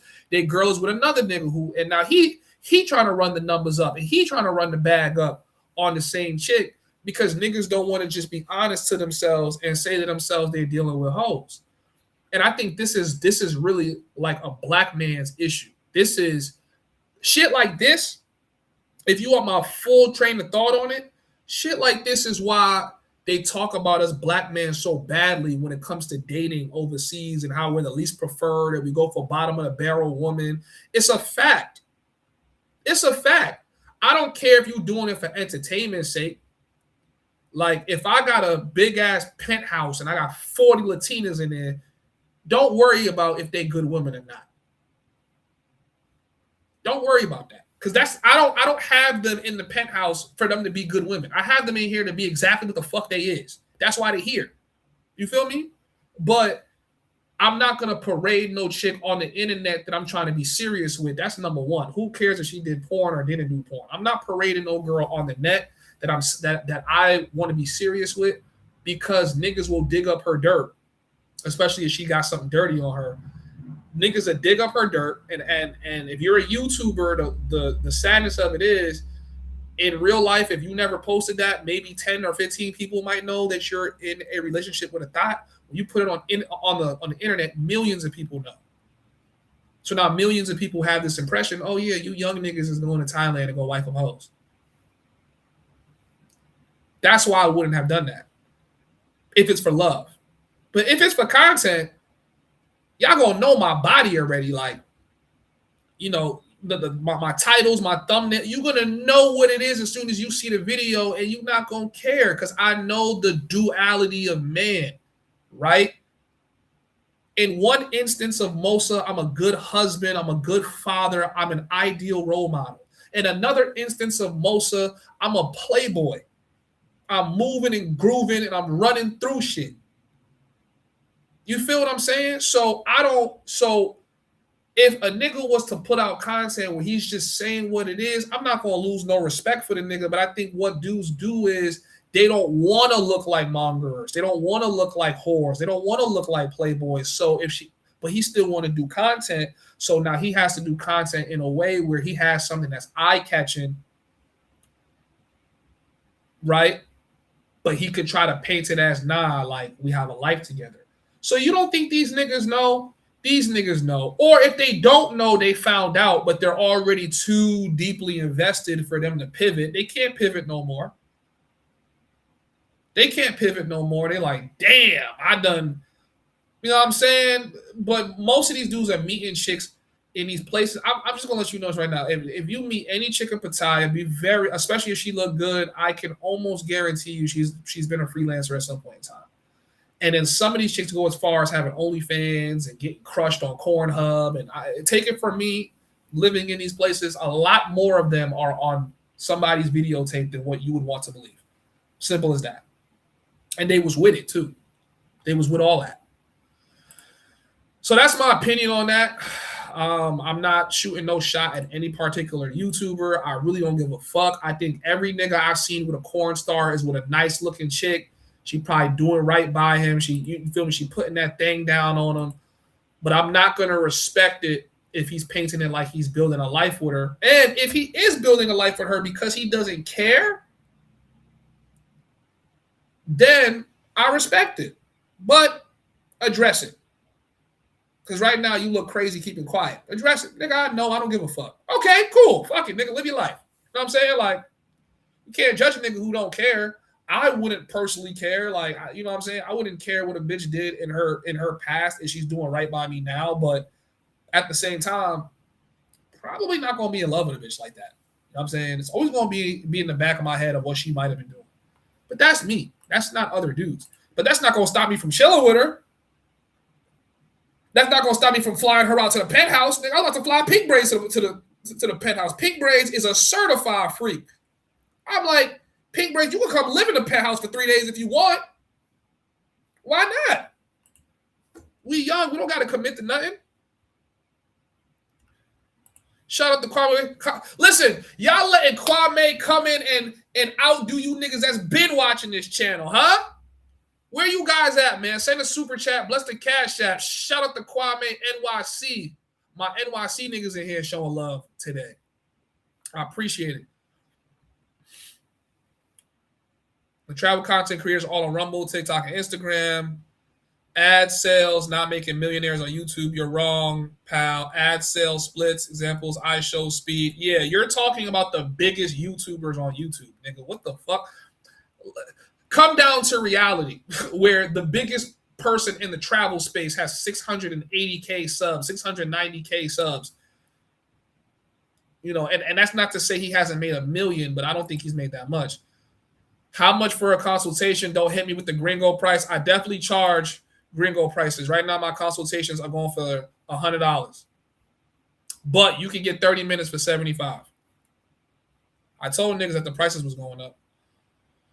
I made hella bread off that girl.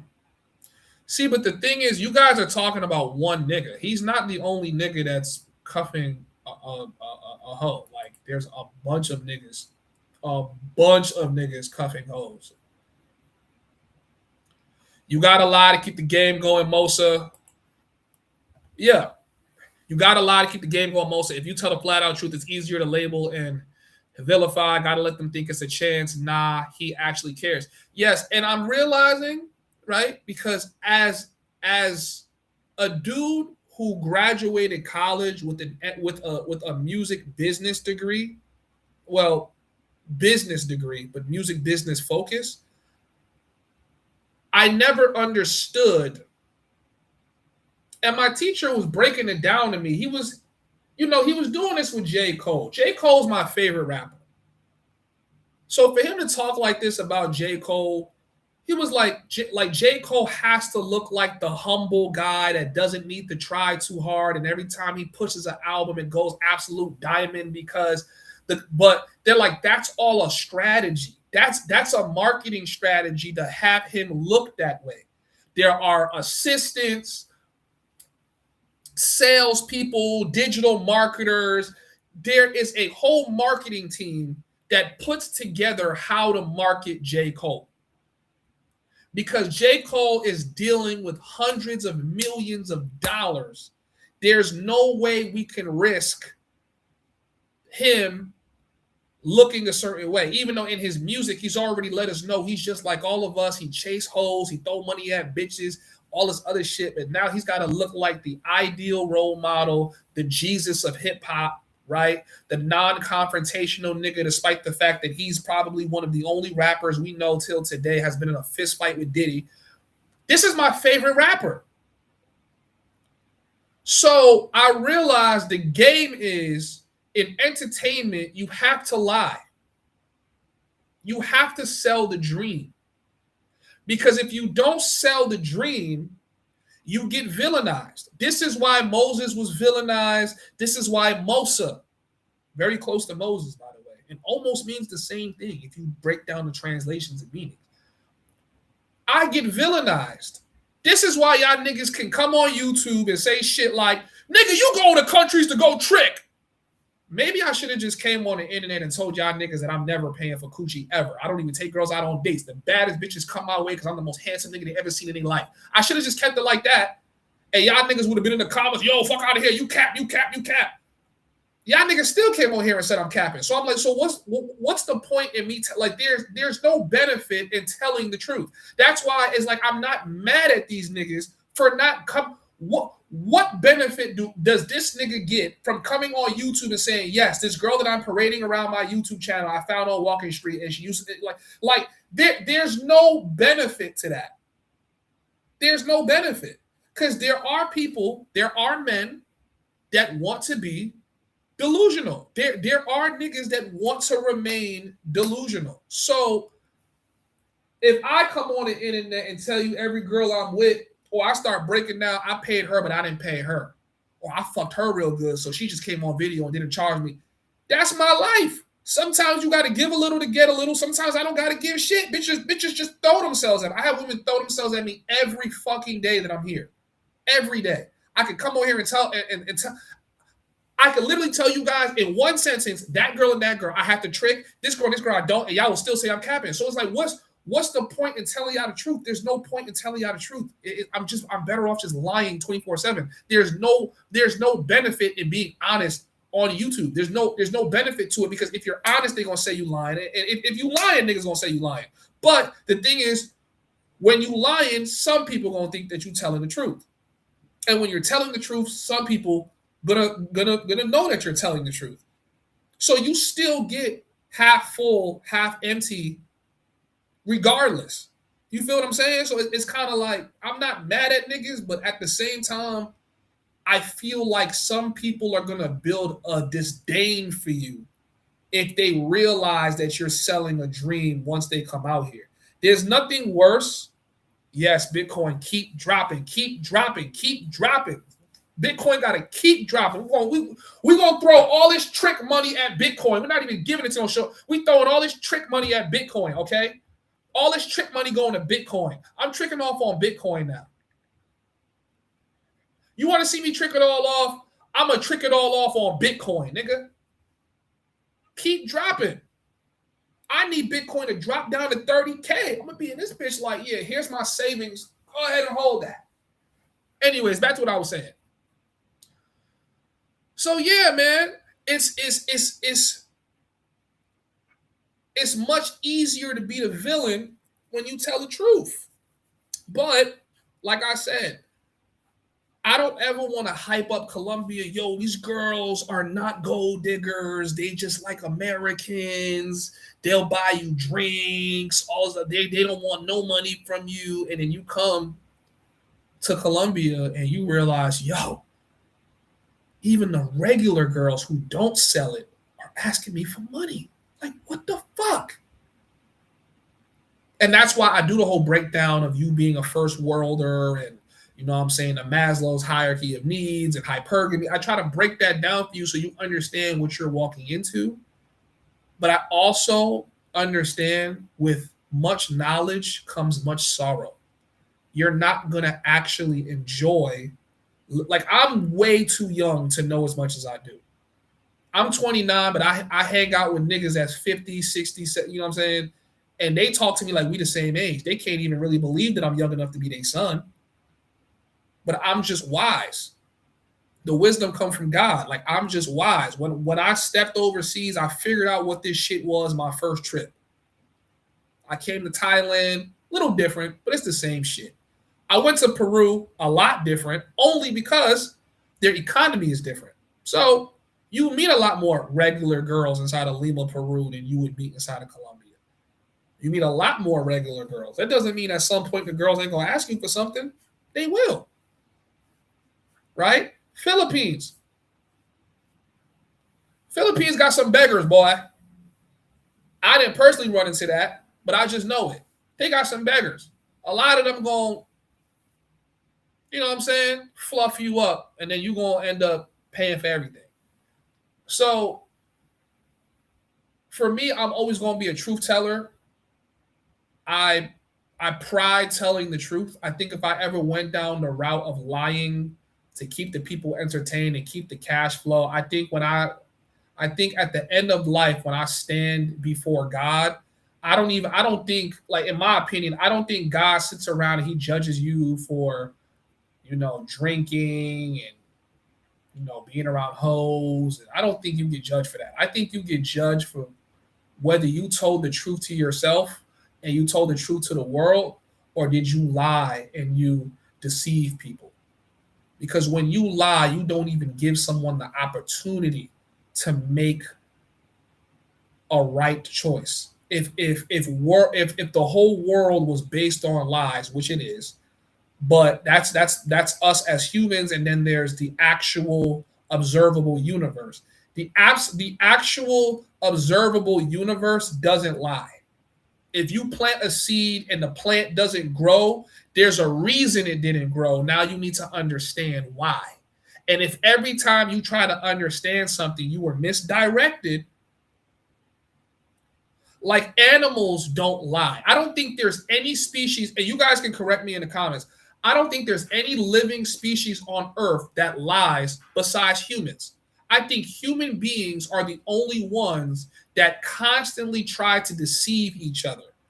It's like an evolutionary trait that I don't think we need, that we need to try to delude or lie to each other. With me, honest to God, believing women are the biggest liars out of both sexes. But for me, I'm like, the world shouldn't be that way. You know what I mean? Like, there should be truth in everything that you do. You shouldn't lie. Shout out to Drew for the $9.99. Says, salute Mos. I appreciate you, my guy. Said, $100 ain't bad. We locked in. Yo, you know what? You actually have a very funny name. Backshot Delivery. Pause. You can actually get a consultation right now on the website. I'm sure it still says $75. I don't think I changed it yet. So you might be able to lock in extra 25. I'll give you. I might give you an hour for 75. Depends on how I feel. But I was officially supposed to change my consultation prices. I just haven't got around to doing it. Shout out to Kwame again with the $199. He said, facts. Cole is one of them ones. 100%. Yeah, man, I fuck with J. Cole. Just join the Discord. Thank you. Join up. Shout out to Young Dashiki for dropping that in the chat. Said, most of YouTube is smoke and mirrors and fake relationships to sell the dream. You can do it too. Yeah. So for me personally, I'm not doing those fake YouTube relationships. I either fuck with you the long way or I don't. Pause. So, like, KBS, I genuinely fuck with KBS, right? Because I met KBS before I knew he was KBS. A lot of the YouTubers I fuck with, I was cool with them before they either became YouTubers or I fucked with them before I knew they was YouTubers, right? Like, so KBS, I didn't know he was a YouTuber, and he's bigger virtually than almost everyone in the space besides Ace Live, right? Like, they're the two, to my knowledge, they're the two biggest Black YouTubers in the space. I hang out with KBS almost every day here in Thailand. I talk to him, whatever. Me and him meet up in different countries. You know, like, he has my phone number. That's a cool ass nigga. And KBS was fucking with me when I had 1,000 subs. And he was like, yo, bro, we finally meet. I'm like, yeah, what's up? I just thought he was just one of the guys that we like use because we meet up with a lot of guys we don't really know in Medellin. I didn't find out that was KBS until I was already chilling and hanging with the nigga and cracking jokes for like an hour and a half. I was like, some girl was pointing some camera at him in Parkieras, trying to make a big ass deal about it. And I'm like, yo, bro, why this girl pointing her camera at you? She like, yeah, she saw herself in one of my videos. I'm like, one of your videos? Show me. I was like, KBS Travels? He was like, yeah, bro, you didn't. I was like, no, I didn't know you was KBS Travels. What the fuck? Because he's just, he's just a cool and he's a real ass nigga. You know what I'm saying? Me personally, I can't fuck with these, this like YouTube shit because a lot of these niggas is not real and they try to make like relationships with you. And I'm good, bro. That's why you haven't really seen me trying to reach out to niggas in Thailand and granted, niggas are cool out here in Thailand. Most of the content creators that I meet out here are super cool. Like we chopped it up on the back end, but I'm just not overly pressed to collaborate with niggas no more. Like I'm not. Like I feel like like the homies is doing their own thing. You know what I'm saying? I feel like the collaborations I did do were cool, but I realized that like a lot of these YouTube relationships are always on water. Like it could go bad or go really good at any point in time because at the end of the day, you watching me through a screen is what brought us together. You already have a preconceived notion of who I am based on what you see on YouTube, what you see the comments say about me. So I'm kind of on the type of time like, listen, if you're a cool nigga and you approach me with the kind of respect, I'm a cool ass nigga too. I don't plot on niggas. I don't do none of that shit. I'm very direct. I'm blunt, right? But I like I said, and y'all gonna see, you're gonna start seeing a lot more YouTubers in the space is not gonna fuck with me because I'm too much of a truth teller. Like now there are other YouTubers that fuck with me heavy because I give niggas the blatant, blunt truth. They like, yo, nigga, you one of the realest channels on the tube. You say shit exactly how it is. I'm like, I thought we was all doing that. I didn't know I was the only nigga telling the truth. Like, feel me? Like my first video, the one that got the most views on YouTube, dating as a black man inside of Colombia, that's me breaking down the transactional nature of living in Colombia. And niggas in my comments, nigga, you tricking on that. I'm like, the whole point of the video was to tell you that I had to spend money on this bitch. Like, why are people in the and see, that's why I'm saying, like, I'm also not mad at the niggas that lie on YouTube either. Like, you really don't get no benefit from telling the truth. You really don't. But for me personally, I'm gonna tell the truth. That's just me. I might give a little white lie here and there, but not really on YouTube. Like, unless it's really like to like protect someone in my life, I really don't be lying like that. Like, not on YouTube. I definitely lie to the hoes sometimes, but I'm not lying to my niggas or people that watch me or people that consider me the homie. I just give y'all niggas the truth because I'm like, bro, you're gonna figure this shit out anyway. So for me, I'm like, nigga, you gonna figure this shit out anyway.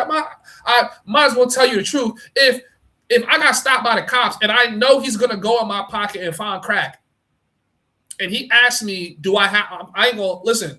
If you ever have crack in your pocket, don't ever tell a nigga you have crack in your pocket. Let him go figure out he got the crack, right? That's just for the police. Tell them niggas, I check. Go ahead, nigga, do your job, nigga. You gotta test this shit. You gotta see what it is. Check. But granted, if it's a situation where it's like, nigga, you gonna find out anyway. Like, yeah, I got a gun on me. Like, yo, officer, I do have a firearm on me. Please don't shoot me. Just take it out of my pocket, bro.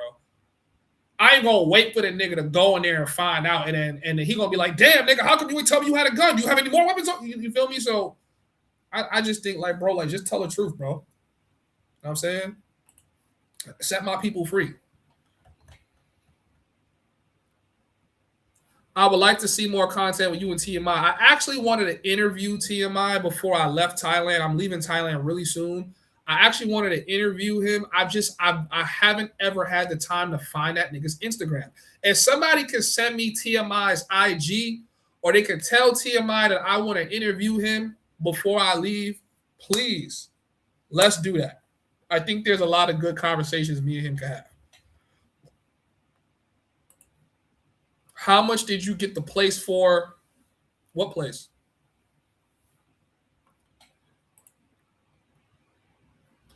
$100 ain't bad. We locked in. Hey, lock in, bro.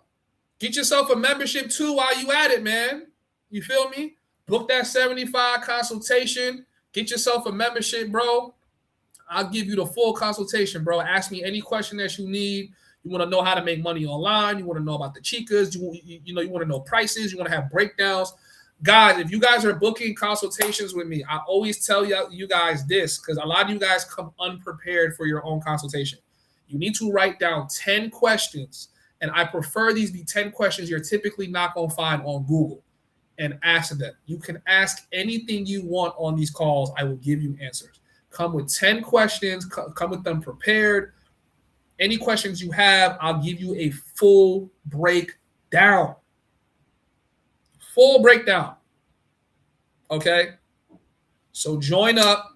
Book your consultation now. Go to thehomieshub.com. Go to consultations. You want to become a member. Hit join as a membership. $15 memberships, $100 for the whole year. You save quite a bit of money just paying for the whole year. And if you want to meet up in Medi, March 27th to the 30th, we're having the homies meet up. I'm almost 1,000% certain those tickets will sell out. And I'm almost 1,000% certain I'm not selling any more tickets. So get those tickets while you can. You can always sell your ticket to somebody else. I don't give a fuck who you sell your ticket to. The only thing is they're going to need to let me know who they are before they come into the party. And everyone's getting searched. Okay? So, yeah. Get yourself a ticket. If you're going to do a secondhand sale, just let me know in advance because we have to change the name on the reservations. Only niggas that come sign up with their name and their name on the list are going to be allowed into the property.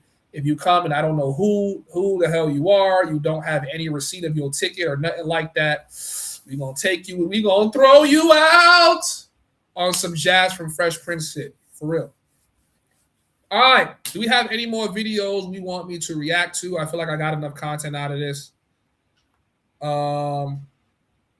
Yeah, definitely tap in when you have your questions ready. I don't press niggas to book a consultation unless they know exactly what they want to ask. Because I don't want to waste your money or like waste my time. So okay. So I found TMI's gram. I actually follow him already. That's funny. Hold on, let me send him a DM real quick. I gotta get that interview with him before I leave. Yo, bro, do you think we can get an interview this week?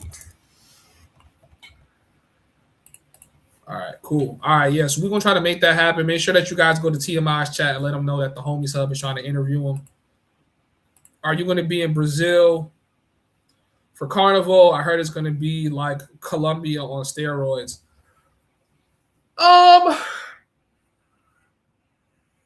Let's look at how much it's going to cost me to go to Brazil. Let's see.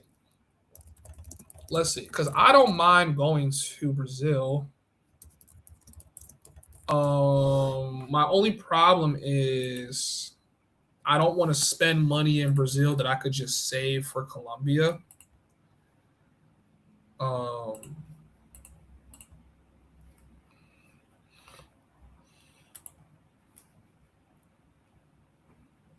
So my original plan was to be in Brazil by December, but I decided to just stay in Japan and then go to the Philippines.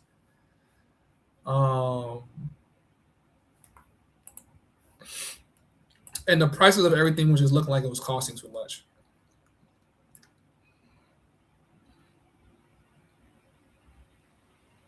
So where are people going? Like they're going to Rio? One-way flights going for $628. And that's by the 20th. So I'd have to leave even earlier than that. It's probably very, very unlikely I'm going for Carnival. Very, very unlikely. I think I'm going to go to Brazil after Colombia, though. What if King 6'8" went to Colombia? I think he would turn a lot of heads, but he would ultimately still end up paying for it. It has nothing, like I said, paying for it has nothing to do with your attraction level. You know what I'm saying? It's really just the fact that a lot of women are broke. He doesn't speak Spanish. That's going to be really hard for him. Like when you go to like these Latin countries, like they want you to speak their language. They're not pressed to speak your language. They don't even try. So I actually have a little segment. I don't want to give her away because I don't want y'all niggas finding out my source. But one day I'm gonna do a video. There's these dating groups inside of Medellin where they try to connect Latinas with like foreigners, and they try to find you good girls, right? They like try to find you girls that aren't like working girls, and you feel me? You feel me? Like they try to find you guys good girls and shit like that. But she was stressing the fact that if you don't know the language, it's going to be really hard for you to actually connect with these girls. And to my knowledge, King 6'8" the Great does not speak Spanish, right? So he's going to come in there like a foreigner, and they're going to think he look good, right?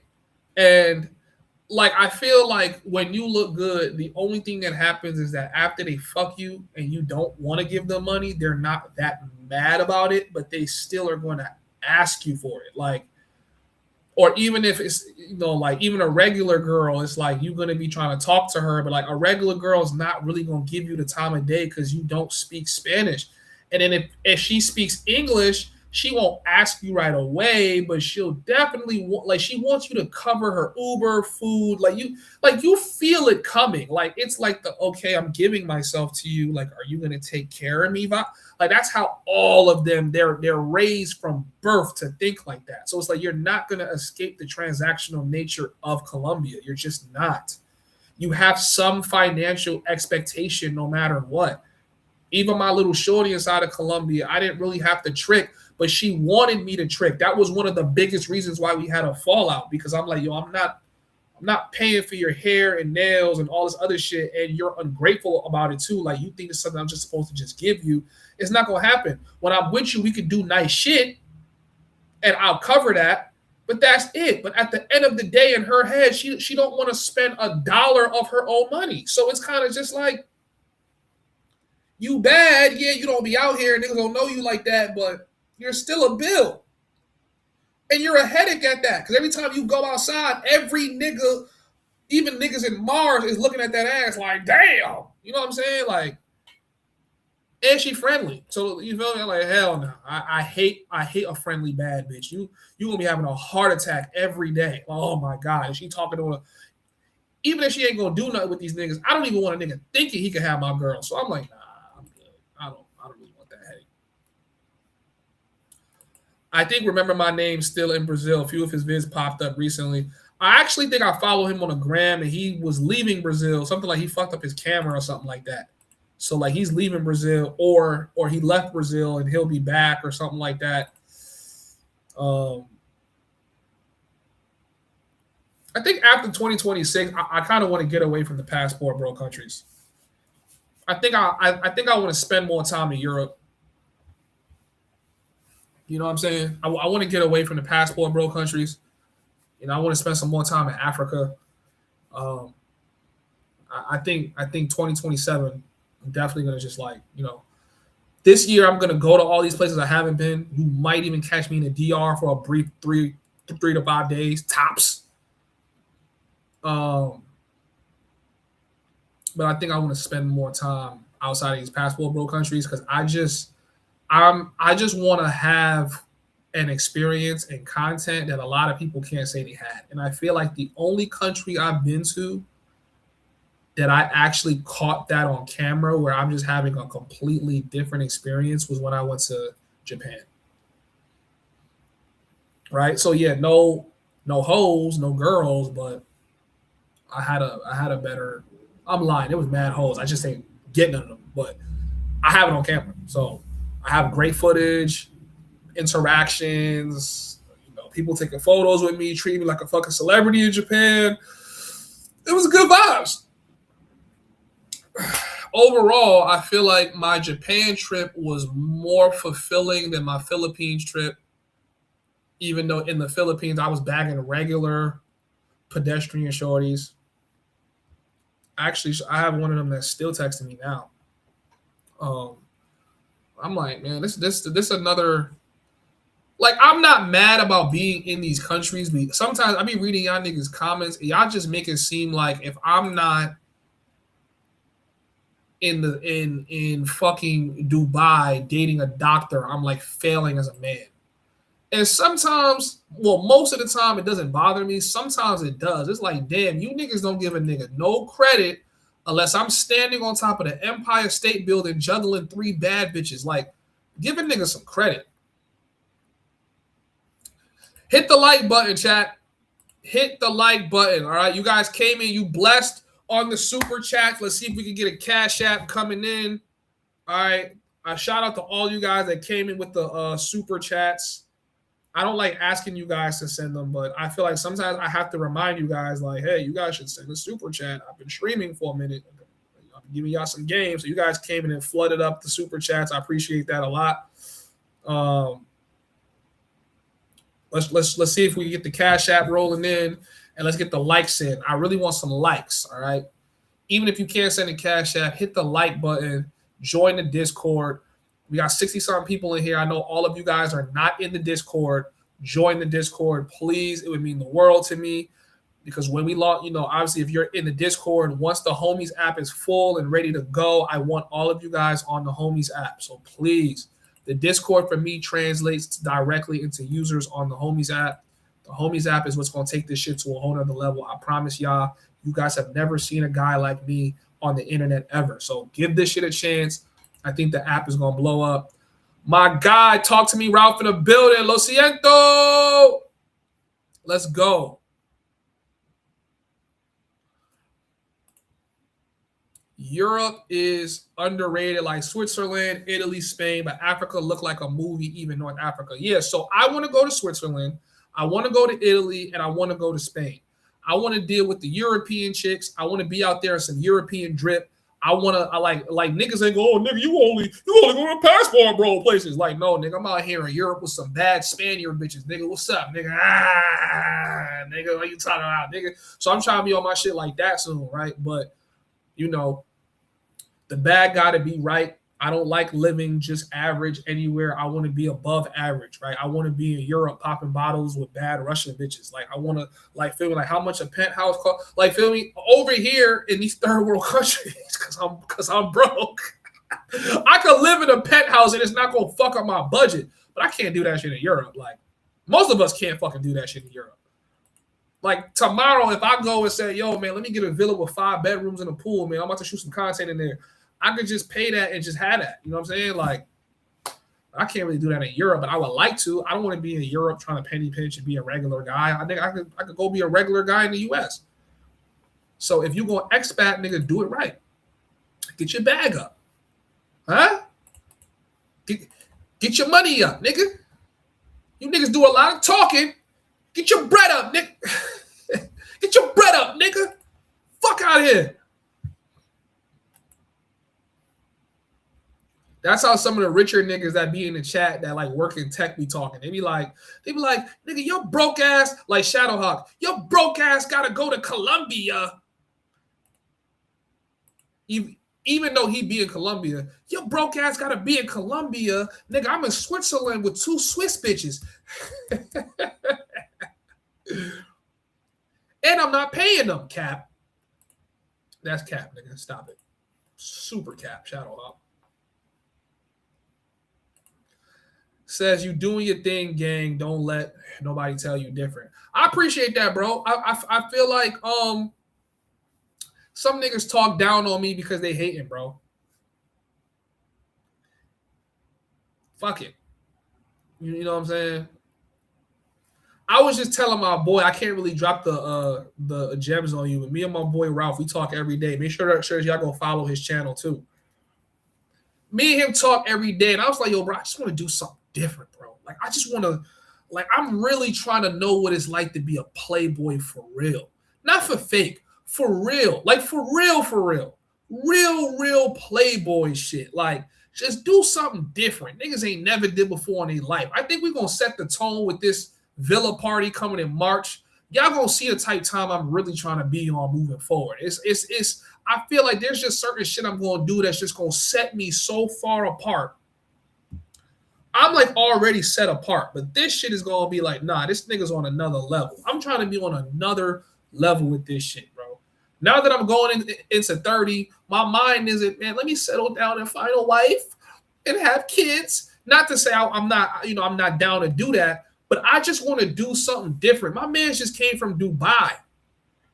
He just came from Dubai with a gorgeous ass shorty he had out there. Like, nigga, he's fucking living. I'm like, nigga, why didn't I think about going to Dubai and riding camels with a bad bitch? I'm over here on Walking Street. Like, man, fuck this shit. I gotta do something different. I gotta up this shit, man. I gotta up this shit. I have to. Like, when I'm in Miami, man, I don't want to stay in no affordable ass hotel, man. Put me in Brickell. Put me in Brickell with some nice shit. You know what I'm saying? Like, that's just me. I just have these high standards for myself. I don't need to drive the nicest crib or have the nicest, I don't need to have the nicest crib or drive the nicest car. I'm not that type of nigga, but like, if I want to do it, I feel like I should be able to do it. Like, if I want to get the villa and put 70 bad bitches in there, I should be able to do it. Even if most days I'm humble, living in a nice little apartment in Medellin with the locals, kissing babies, right? Shaking mothers' hands, passing out turkeys. The next day, if I want to go put 80 bad bitches in a villa, like we're going to do March 27th to the 30th, make sure that you guys get your tickets. I want to do that. I want to just wake up one day and go, fuck it. Let's put 80 bad bitches in a villa and turn up. You can find bad European Latinas out there in Europe. I'm sure I can. I've already been to Europe. You feel me? Romania has some nice olive skin exotic chicas. Don't sleep on an Iceland. Yo, I met a Romanian. First of all, let me say this. I've already got some Romanian pussy before, okay? And it was fire. I was in Amsterdam when I got it too. I got some fire Romanian pussy. Okay? I had a nice little, see, I don't be telling y'all my stories like that, so y'all don't be knowing I live a very enjoyable life. I said this before already. If I died today, I would be happy with everything I've ever done in my life. My life officially became lit as soon as I stepped into college, but it was really, really lit when I got my passport. I was in Phuket. Bad Romanian bitch. Lives in the UK, by the way. Playing games, don't worry. I'll be in the UK soon enough to go claim what she owes me.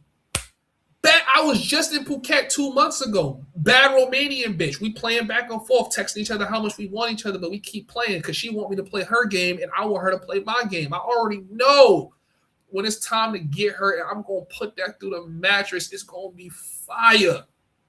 Bad bitch. Y'all don't be knowing this shit, though. I be thinking I'm only chasing the hoes. Not to say she's not. I don't know if she's a hoe, but she's a regular girl. And I was like, yo, Romania produces some gorgeous European chicks. It's really crazy that America has some of the ugliest bitches on the planet. And it's like every other country got beautiful ass women. That chick is gorgeous. I thought she was mid at first when I saw her because we was in like the dark. I went on her gram. She was bad. I seen her at the club a couple times. I was with a chick. She was with some niggas. So we both looking at each other like, you a thought. Feel me? Like, that's how me and the Romanian chick is looking. Like, I'm like, she looking at me like you a hoe. And I'm staring at her like, bitch, you a hoe. You in some nigga's section. He probably tricking off on you. And she looking at like, you was some black girl with a fat, and we was both talking shit to each other on the gram. Long story short, when I go to the UK, I might be having some Romanian babies. With that being said, I realized those European chicks be bad as fuck. I'm like, damn, a lot of them could be supermodels. Like, she looked good. So I'm like, shit, you know what we got to do 2026? We got to chisel down, get thinner, leaner, greener, nigga, more money. And we got to do that Euro step. We got to do that Euro step. I don't know what. This is actually like, if I was to skip going to Colombia, I could probably do Europe. So I have to figure out how I'm going to squeeze it in. But the only thing that makes sense is that I have to cut the amount of time I spend in Colombia. Knock out Brazil. Maybe do DR if it's worth it for like a weekend, just to say we went there. But we gotta go Asia, Europe. And maybe 2027, we dedicate that to like going all through Africa on some I show speed shit.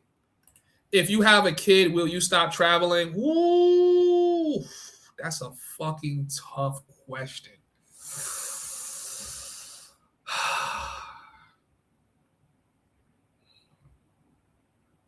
I think I would stop traveling if I had a kid. But it would have to be when that nigga's about to be 2 years old. From the time she get pregnant till that nigga is about to walk, I'm traveling. She just gonna have to come with me. Like, yo, I'm going over here. You can come with me. Like, what you mean come with you? I'm giving you the option to come with me. You can come with me or not. My boy said that he's traveling with the newborn. Yeah, nigga, we on a plane with the newborn. Nigga, I'm putting the newborn right there on the carry-on. Nigga, we out. We gone. Say you're very smart. We trying to see a big Mosa party can really reach or surpass the littiness and quality of the baddies of men tuition. Parties, no kizzy. We anticipating your birthday and coming up for upcoming YouTube star. I think more so we're just going to probably have more shorties and more of them are going to be regular girls. My party is really about the entertainment factor. Like, I'm trying to make sure the entertainment is blazing, the interaction is fire, and everything is live streamed. Says, homie, how did you learn Spanish? I learned Spanish talking to hoes. I'm dead ass serious too. I'm dead serious. Thank God I don't have no kids yet. Yeah, thank God. I'm still learning. Europe is undefeated. Snow bunny season is all year round. They got jello booties and good food.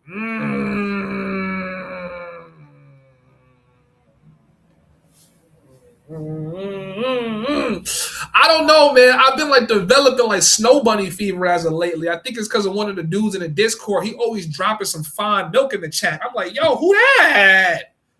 Damn, like they make white women like that? Like, I'm telling you, yo, the white woman in America is trash. There's only a few of them that look good, but a lot of them trash. Like, I feel like the European shorties is stupid fire, bro. Oh my God. Medellin is undefeated in its own right, but beans and rice all the time is too much. Medellin probably has some of the most trash food that I've ever had. The food is trash, and that's why I be telling my boy it's kind of easier to lose weight there because you virtually, there's no incentive for you to try new food. So I'm going to have to adjust to the food me ass. You already know, but yeah, them European shorties, especially Romanians, love black men. Yeah, man, she was telling me like, yo, like she's like, I only fuck with black men. And I'm like,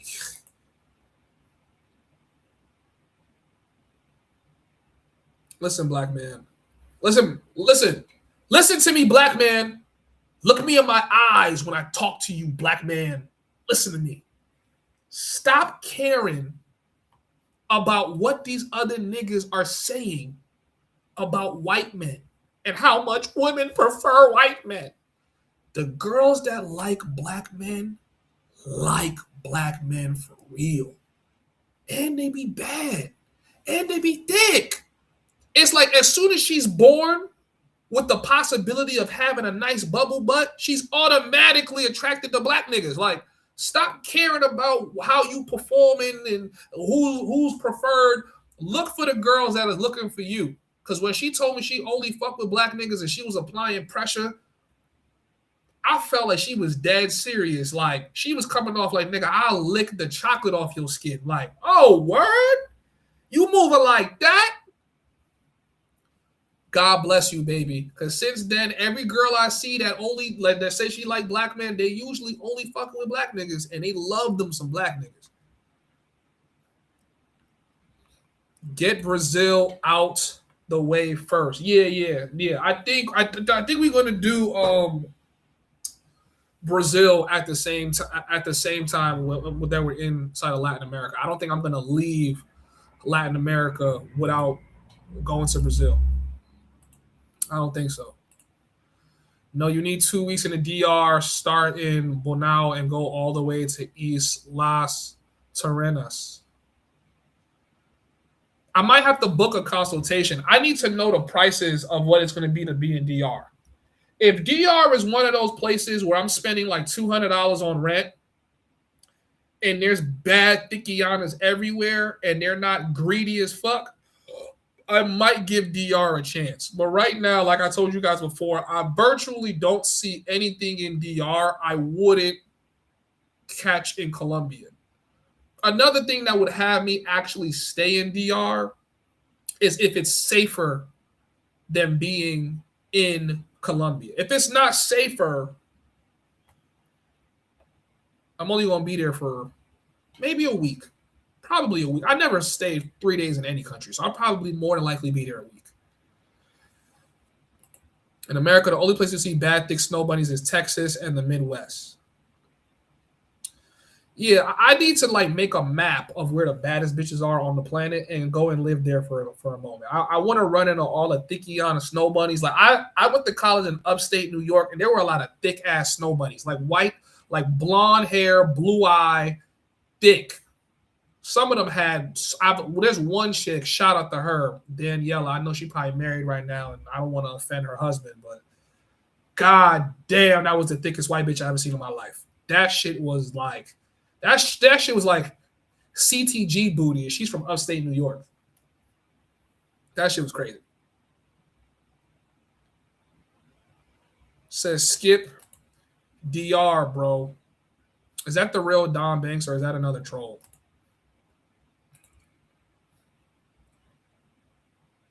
A lot of niggas be telling me to skip DR. I get that so much. They're like, bro, there's no point in going to DR. A lot of niggas tell me to skip it.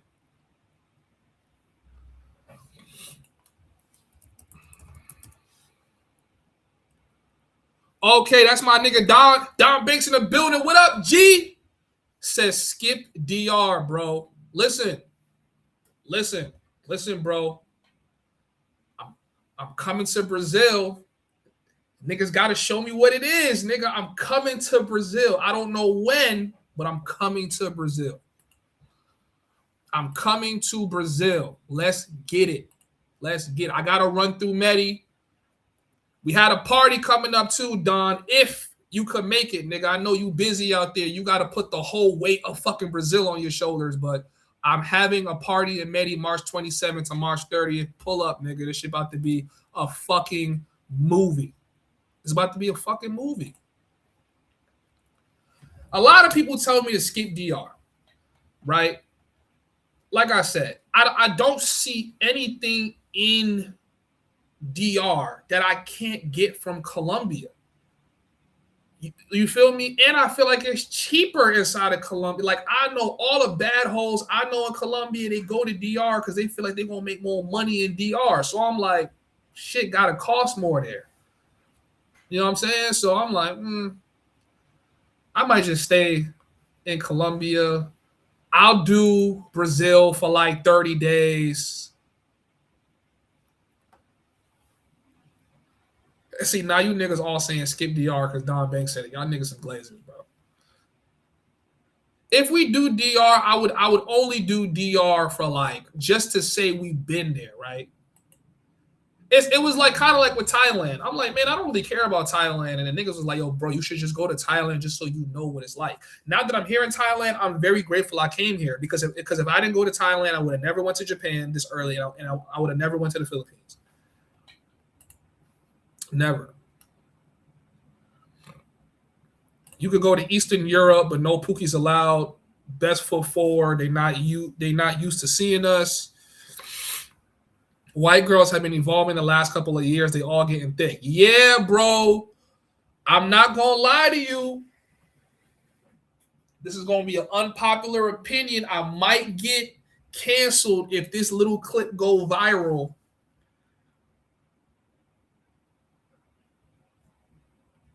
Should I say it? I don't know if I should say it. I'm not trying to get canceled by Black Twitter. But yeah, I know the reason why we love Black women. Black women are some of the sexiest women on earth. But the cherry on top for all of them is that Black women have some of the best natural ass. They got some of the best natural ass ever, and I've been seeing some white jaws with natural fluffy booty like black girls. It's like, Dr. Umar, I'm trying, but I don't know how long I can keep up the fight. Okay, I don't know how long I'm gonna keep up the fight. I don't know.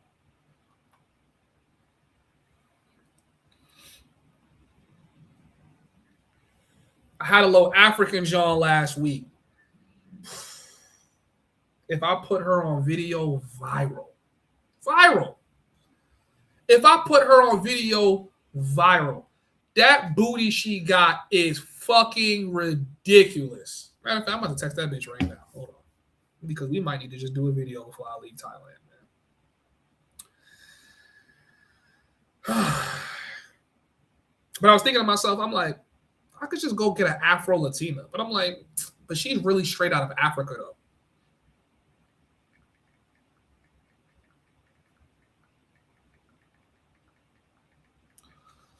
Let's get some content, baby. Come over. What about Africa? Any spot in Africa? So Uganda got major cases of yams. So we definitely got to go to Uganda. But we're not going for the yams. We're going to go like hand out rice and chicken to the community and go pray at the church. Yams is just going to be one of the things that we're going to observe while we're there. I'm actually going there for philanthropy. But Uganda is calling my name. Tanzania is calling my name. Nigeria, obviously, I'm from Nigeria. We got to go to Nigeria. Ghana's calling my name. Cotonou, Benin is calling my name. South Africa's calling my name. Joburg's calling my name. I've been trying to have niggas bring me to Africa for years. Before I even stepped foot out the plane, niggas were trying to get me to Africa, bro. Says Sasua ain't got no quality chicas on moms. That's why I'm trying to say I don't see the point in going for real. Honestly, we might skip DR. Like it just feels like I'm about to go somewhere and it's gonna be like, I don't know. Like I feel like if I was to do DR, I'd have to go to DR now before I went to Colombia. Because if I go to Colombia and then try to go to DR, it's probably gonna be fucked. I'm gonna be like, why am I here? You know what I'm saying? Like, why am I here for real? Brazil, though, when I get to Brazil, I'm on a hunt for one girl and one girl only. And she's not in Sao Paulo and she's not in no other. She's in some small ass little city doing jujitsu with niggas. And I'm like, yo, I just want to roll with her one time. I'm good. I just want her to sweat on me. Sweat on me a little bit. Oh, God, baby, I love you. While I'm here being a thirst bucket, can anybody in the chat that loves me find where the fuck this girl is at, please, for the love of God? Like I realize I could probably get her attention, but I'm not trying to be. I don't like DMing bad bitches. Because if you ever get screenshot, it's a dub. I want to like act like I mysteriously appeared at this club I know she's always at. Hold on, let me see if I could find her real quick, chat. If anybody could find this girl for me, I show her on my live stream at least once every live. You guys know exactly who I'm talking about, too. If y'all could find this girl for me, please, for the love of God, if anyone has any fucking information, because I be trying to tell you guys, all the baddest bitches, they get took off the street. Like, they get put up somewhere. Niggas is moving them to another country. Damn, what the fuck is this bitch name? I can't find her.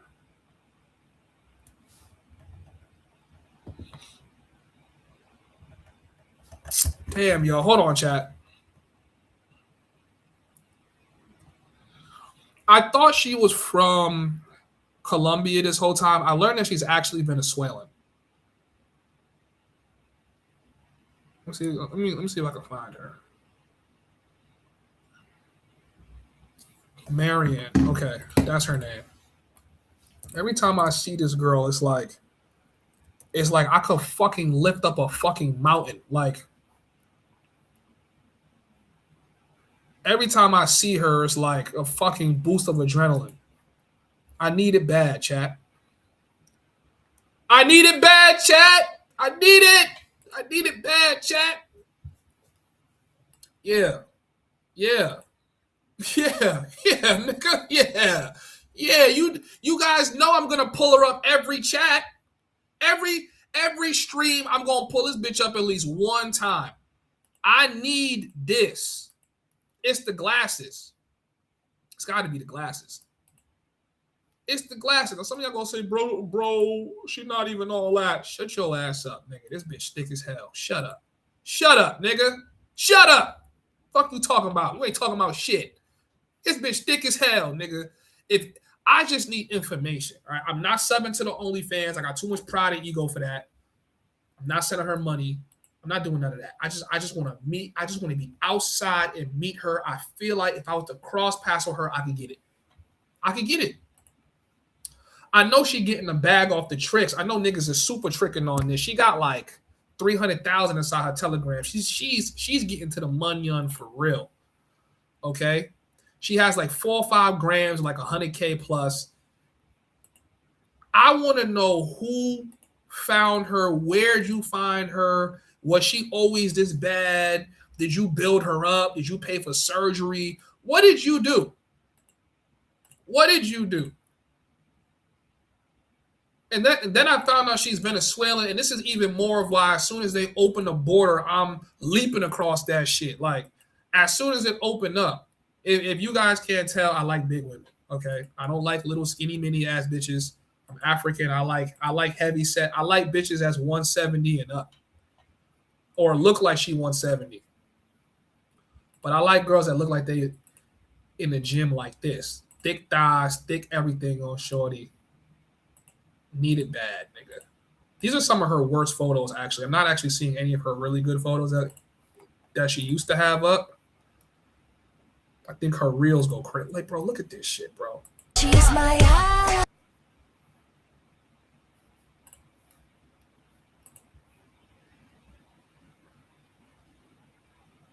Yeah, that's tough.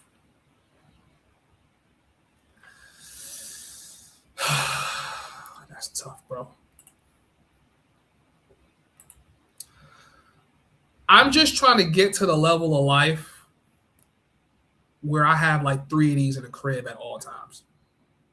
You'll never see me. You'll never see me. I won't stream. I won't make content. I'm gone. Sorry. Sorry, chat. I'm out. Said, CTG is not touching Rio at all. Even after the fire shit you had, nigga? Even after the fire shit you had? And CTG, you still think Rio got it? I might have to slide. I might have to slide to Rio. If he talking like that, I might have to slide to Rio. Colombians got face card, but Brazil got it as far as bodies and diversity and personality. I think we're gonna be on a bad bitch tour 2026, chat. I ain't gonna lie. If they opened up Venezuela from Colombia, we going to Venezuela, and then Don Banks hyping up Rio, we gonna be in Rio to find the bad bitches. We gonna see. We gonna see. We gonna see. I say one thing that I do give Brazil from what I do see. Brazil, they got better bodies, natural bodies too. Natural bodies too. Hold on, there's one little Brazilian chick out there. Let me see if I can find her. She's sexy as fuck. Oh my god, bro. Yeah, I ain't gonna lie. I might leave Thailand and never go back. Once I touch down in Colombia, I might leave Thailand and I'm blocking every chick. Like, nah, fuck these hoes. There's something about South America. It's like when God was creating the universe, he just sprinkled crack over South America, and it's like all these bad bitches started sprouting up, caked up, going crazy. Said all roads lead to Rio. Colombia too cocky. Venezuela will cut that out real quick. So I did an interview with Travel X Motivate. I want him to drop the video, but I was telling him, oh, it's actually not on the interview. Fuck. All right. I was telling him, I said, yo, bro, when Venezuela opens its borders, Colombia is getting humbled. Because when a chick try to act like she's too good, you can always just go to Venezuela.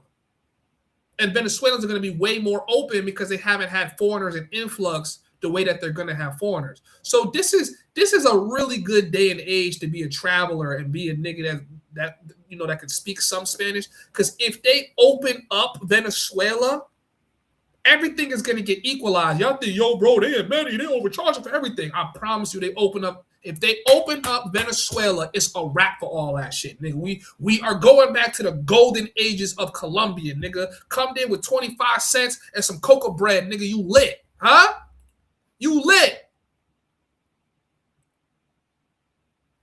Said Mosa hit Brazil. You will see I'm not gassing it. I believe you, bro. I'm not doubting you at all. I believe you. I gotta see. You know what I'm saying? Like, face card is heavy value. If I'm going out there to Brazil and it's looking like just a heightened version of DR, nigga, I'm gonna say, because niggas could never tell me whether or not Brazil is better than Colombia. No one can ever officially say, yo, the girls are better. Like niggas say, nah, it's like always neck and neck with each other. So it's like, I don't know. But for me, I don't base how I feel about going to Colombia on only Medi. I base it on Medi, CTG, Barranquilla, Santa Marta, you know what I'm saying? Like Sincelejo, like other places. So I would have to see. But right now, the baddest bitches look like they come from Venezuela. Nigga said 25 cents. Wait, what? Nigga, you can come to Colombia with 25 cents and some cocoa bread, nigga. Get her some frisbee and coke. She going. I'm talking shit. Don't come here with no money. No money, no honey. Don't come here with no money, nigga. Don't come here with no money. No money, no honey.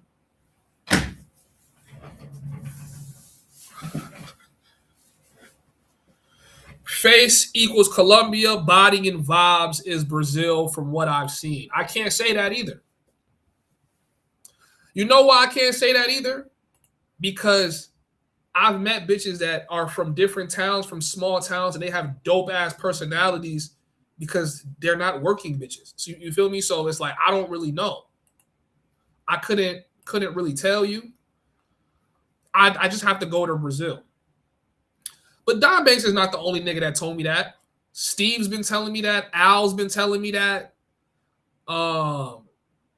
Skylar says it all the fucking time. Like, a bunch of niggas be like, yo, bro, Brazil, Brazil, Brazil. You know what I'm saying? Even, oh, man, what's this comedian's name? He passed away a while ago, man. Fuck. I feel like ass for not remembering his name. He was talking about Brazil too. Like, yo, like the energy in Brazil, they're nicer, they're friendlier. I feel like a lot of niggas when they go to Brazil, they don't ever really want to come back to Colombia like that either, though. That's why I always wonder, like, Mentuition, why do y'all keep coming back to Colombia if you feel like Brazil is that guy? Like, why do you come back to Colombia? Like, I haven't been to Brazil. You know what I'm saying? I haven't been in DR, but if you guys really like remember, one of the first passport bro destinations I was supposed to go to was supposed to be DR, but then I got talked out of DR. It was like, yo, bro, don't go to DR. It's like, nigga, go to Colombia. And Mentuition's guide to Cartagena was the first video I ever watched on just coming to Colombia, and I was sold. I was sold after that point. I don't know if it was the first video, but it was a video that really stuck with me. And like we was following that fucking video like a guide, bro. Like I was even standing in the exact spot he was telling me to stand in. And then I learned everything. Patrice O'Neal. Oh my God. Patrice O'Neal. Shout out to y'all. This is how I know I have the best community on the planet. We all watch the same shit. I listen to Patrice O'Neal faithfully. I wish that nigga was still alive.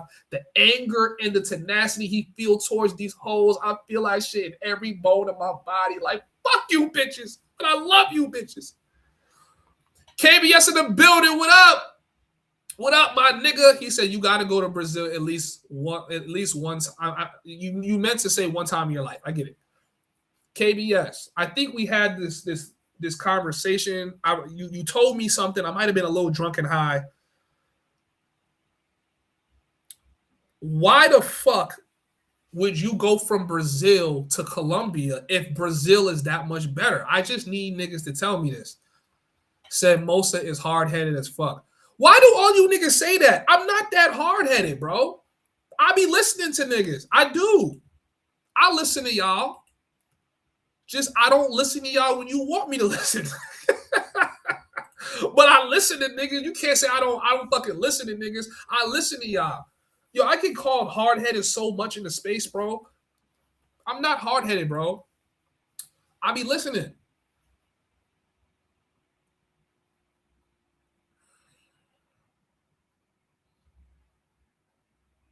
No money, no honey.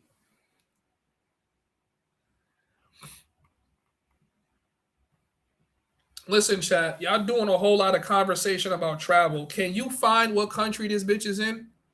I don't care about nothing else right now. What country is she in? Where is she at? Where is she at? I know one of you niggas know her. You've been heavy simping on it. All right? Go ahead and follow her page. Someone find out what country she's in. Whatever country she's in, we going to first. Fuck all the bullshit. Whatever country Marion is in, send her my gram, say this nigga wants you bad. Let her know that this nigga want you bad. Yeah, super bad. Where's she at? Somebody find her. I need to find her. I don't care about nothing else. I don't care about what niggas talking about. I don't care if she's on Mars. Nigga, Elon, yeah, nigga, we out to Mars. I just found the baddest bitch in the universe. We out. She's not the baddest bitch ever, but she's stupid bad. Niggas not about to tell me she's not bad. Matter of fact, I'm going to sip so hard over this bitch, nigga. We about to run a poll on how bad this bitch really is. Yeah. Yeah, nigga, I'm feeling like that today. I felt like that today. We gonna do, see, 1 to 4, 5. Nah, 5 to 7 is, you can't do 5 to 7. 7 and 8, and I'm gonna do 9 to 10. Right? Start the poll up. How bad is Marion Vega? Whatever the fuck her name is. Mosa, get on their heads. So if Rio was the shit, why is everyone in Colombia way more than Rio? I was saying this shit last stream. The only nigga I see that stays out there, niggas I see in Brazil, is Don and Skylar. Everybody else leaves. Everybody else leaves. Everybody talks about Brazil, but they always come back to Colombia. The only person that I have seen stay there is Don Banks and Skylar. Like, they're like content just staying there. I know he came to Colombia maybe once last year, maybe twice. I know like he went on a little tour and then he came back. But like, he says Colombia is cheaper and closer to the States than Rio. That attracts more ninjas. Yes, but why do – okay, all right. Okay, that's fair because you don't really visit Colombia like that. Okay, that's fair.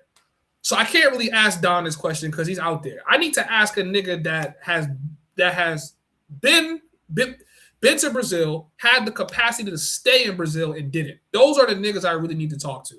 As to why they gonna leave, it makes sense. They could just fly out, fly back in. But oh, KBS said that same shit too. I think he said it's cheaper to live in Colombia than it is inside of Brazil. So then what's the benefit? Because right now it's looking like Colombia's king. I'm being honest. If the women are prettier,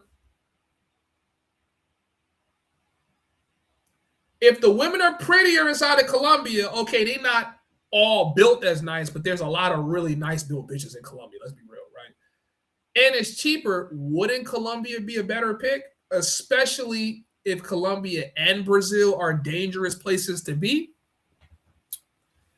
Ask Mentuition. Mentuition are really the niggas I need to drop a link to because I need to understand why those niggas frequent to Brazil but still come to Colombia. I'll never be able to really make sense of that shit. I have to call them niggas and ask them, like, why go from Brazil to Colombia if you think Brazil is better? Because these niggas ain't really doing yacht parties in Colombia. They might have did one or two, but it's like they really fuck with Brazil heavy. Especially the way Al talk about Brazil. He fucks with Brazil heavy.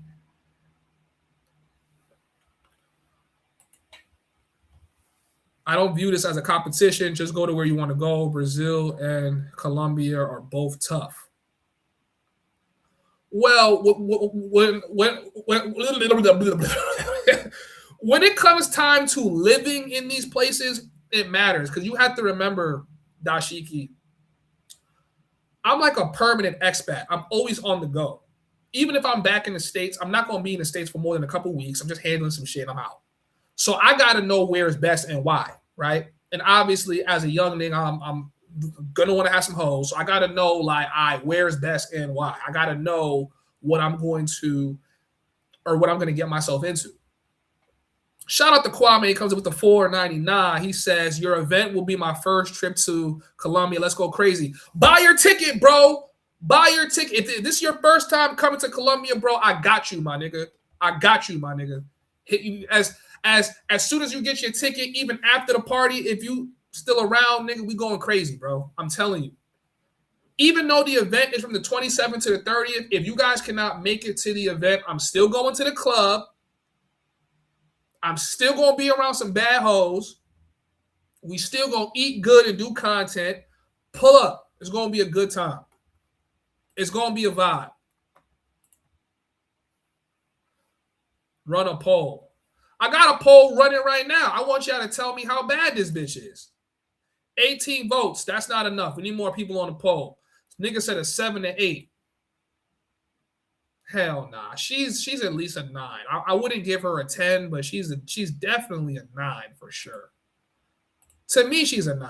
I wouldn't give her a 7 or 8. Calling this a 7 is fucking crazy. How can y'all call this a 7 and bitches in the States will call themselves a 7 too?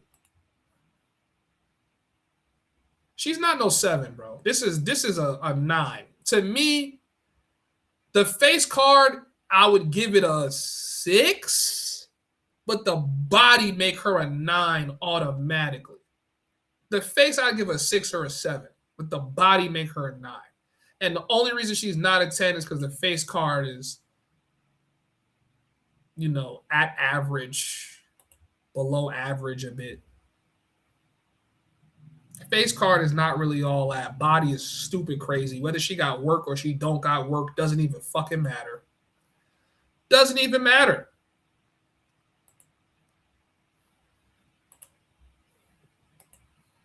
All right, she's shaking the ass a little too much. We got to put her on like a regular pick. Shaking the ass a little too much.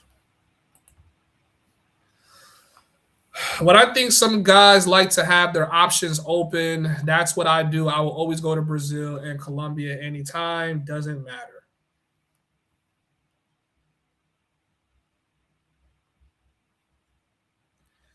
Why do all you niggas speak in code?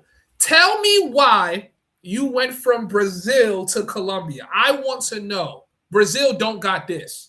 Right? Like, Don gave a good example, but he's also not a good guy to ask because he obviously favors going to Brazil. I need a nigga that goes, I was in Brazil, I was there, and I kind of wasn't getting this from Brazil, so I went to Colombia. It doesn't always have to be women. I know it's money, it's prices, it's housing, it's food, it's healthcare, it's a bunch of shit. But I need someone to break down, why did you go from Brazil to Colombia? right? Like I can tell you why I would go from Cartagena to Medi. It's the same country, but totally different atmospheric cities. Medellin is cheaper, and there's way more coochie in Medellin than you're going to get in Cartagena. Overall, when you go neck and neck, Medellin gets cheaper, and there's way more women.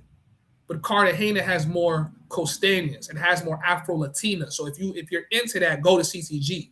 Because when you come to Medellin, it's going to be Paisa Central. You know what I'm saying? So, but Medellin also has better healthcare, has better dental care. You want to get your teeth white. You want to get your shit right. Medellin is a super cheat code. Medellin, to me, has got to be the biggest cheat code in South America until I go to Rio and find something different. It's going to be the biggest cheat code because you could virtually recreate yourself in Medellin off the rip. Like, I'm not out here in Thailand getting no fucking tattoos. I'm like, I'm not going to let these niggas ink me up. But nigga, when I get to Medellin, I know I had the best tattoo artist on the planet. So I'm there. She's a 7. Stop it. Stop it, KBS. Stop it. She ain't no fucking 7, bro. Stop, bro. If y'all call this a 7, then damn, maybe I'm just simping. Shit. Like, yeah, bro, you just simping, bro. She ain't that fire, but I don't know. To me, she's super tough. She's super tough. And I have a feeling she's like 5'8" in real life, but if she's like 5'4", oh my God. Jesus Christ, help me. The chick on the screen is from Brazil. No, she's not. She's from Venezuela. She actually already answered that question on her story. Somebody asked her where she's from. She's not Brazilian. She's Venezuelan. She's not Brazilian, chat.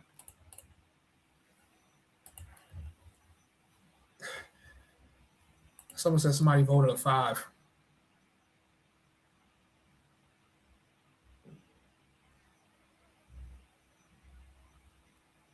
I gave her an 8.5. That's fair. I would take 8.5 or 9. She'd be in Brazil then. You know what? I wouldn't be shocked if she is in Brazil. You know what? I really wouldn't be shocked. I really wouldn't really be that surprised if that's where she's at. I wouldn't be shocked. If she's 5'8", I'll bump her to an 8. Said most of finna box over this bunda. I ain't gonna lie. You know how niggas used to duel to the death over some pussy? If bitches was walking around looking like that, I think I can understand. Like, you know what? This nigga ain't that tough. Maybe if I knock his ass out, she'll. I'm joking. Don't be that nigga. That's mad corny. Don't be that nigga. Don't be fighting over no coochie. But nigga, she the last bitch on the planet.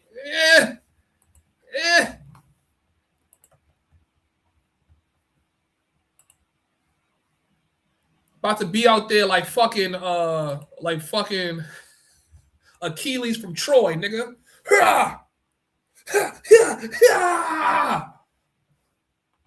For the love of some buns, nigga. Oh shit. All right, man. So we're about to wind down. Says, what do you think about Amira Dime? That's a really good question, and I think the girl that you're mentioning, I'll pull her up real quick. I've seen her before. Where's her official page though? So this is not her official page, but I'm gonna pull her up. No, these are old photos of her. Where's her photos from like this year? Because she doesn't look like this no more. Hold on. Who's got her official page? Amira Dime. Okay, I found it. Okay, so I'm gonna say this. She's stupid tough. Let's just bring her up real quick. She's super tough, bro.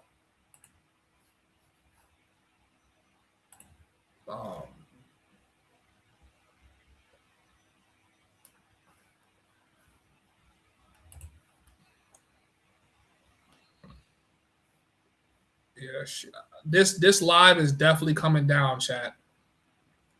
I don't like that she did her titties like this.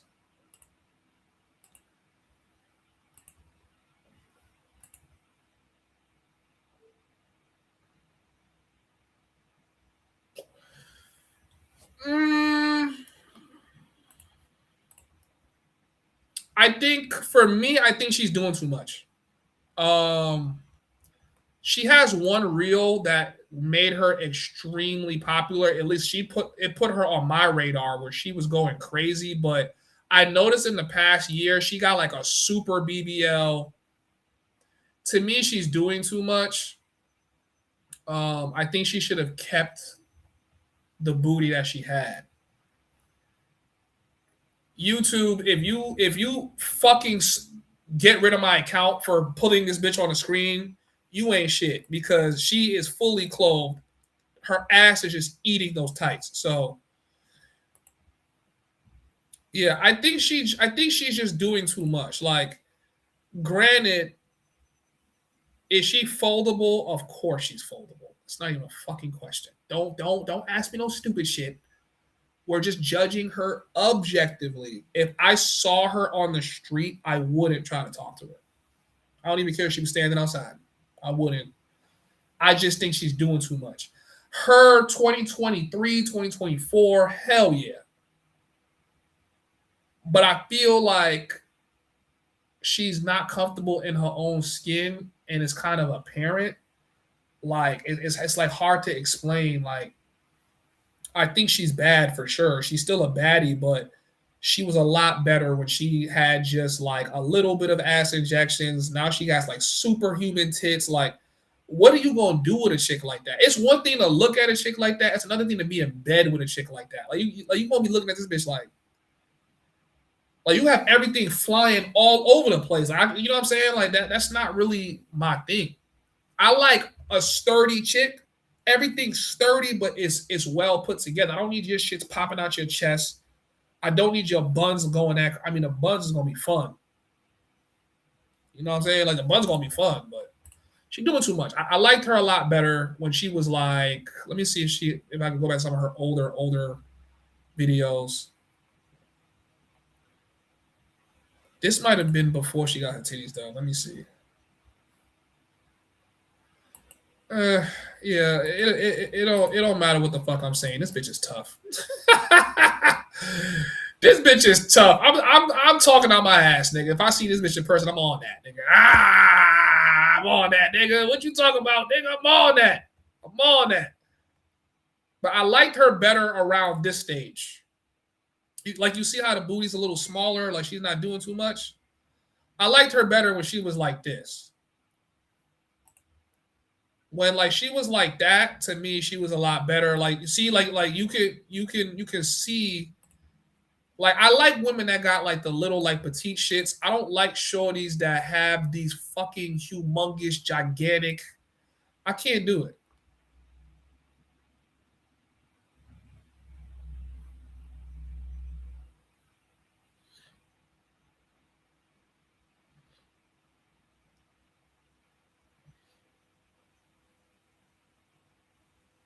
None of these hoes will work out to maintain it. This isn't my type. I like the bag of bones, 104 pounds. That's not my vibe. I can't do 104-pound bitches. I'm also 240 plus pounds. I can feel the difference when I'm with a chick that's like 120. I'm like, yeah, I'm about to break this bitch. I like stallion bitches. I like bitches that could, you know what I'm saying, have a linebacker on their back. She's like, okay, you don't want to come to my place?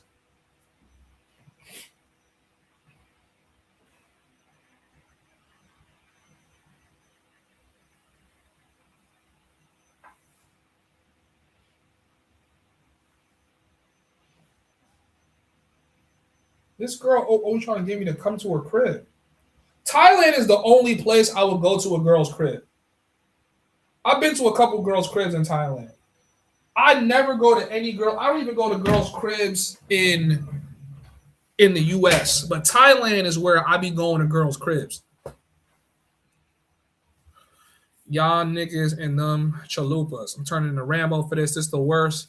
BBL I've ever seen in person is Drea. Click on the turquoise one. See, when she was like this with buns, I liked her. I thought she was cool, right? Like y'all know it, right? The buns go crazy. All right. Buns go crazy. The bitch bad. This is the video where she went nuts. Are you gonna be? No, it was this one. Something what they don't know. You like bad bitch. You toxic. T12 big body intergalactic.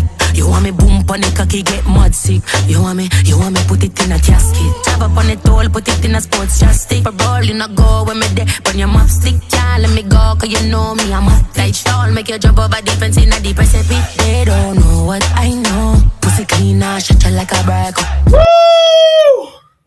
Oh, this bitch tough. I ain't gonna lie to you. This was when I fell in love with her.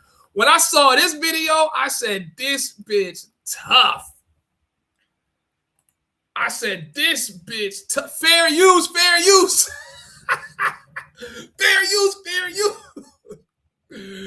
When I saw this shit, I said, this bitch tough. Like, ooh, I liked her when she was like this.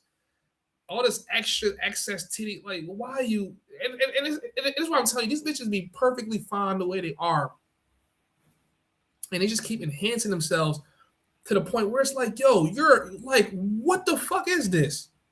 So let's just skip to March 27th. Yo.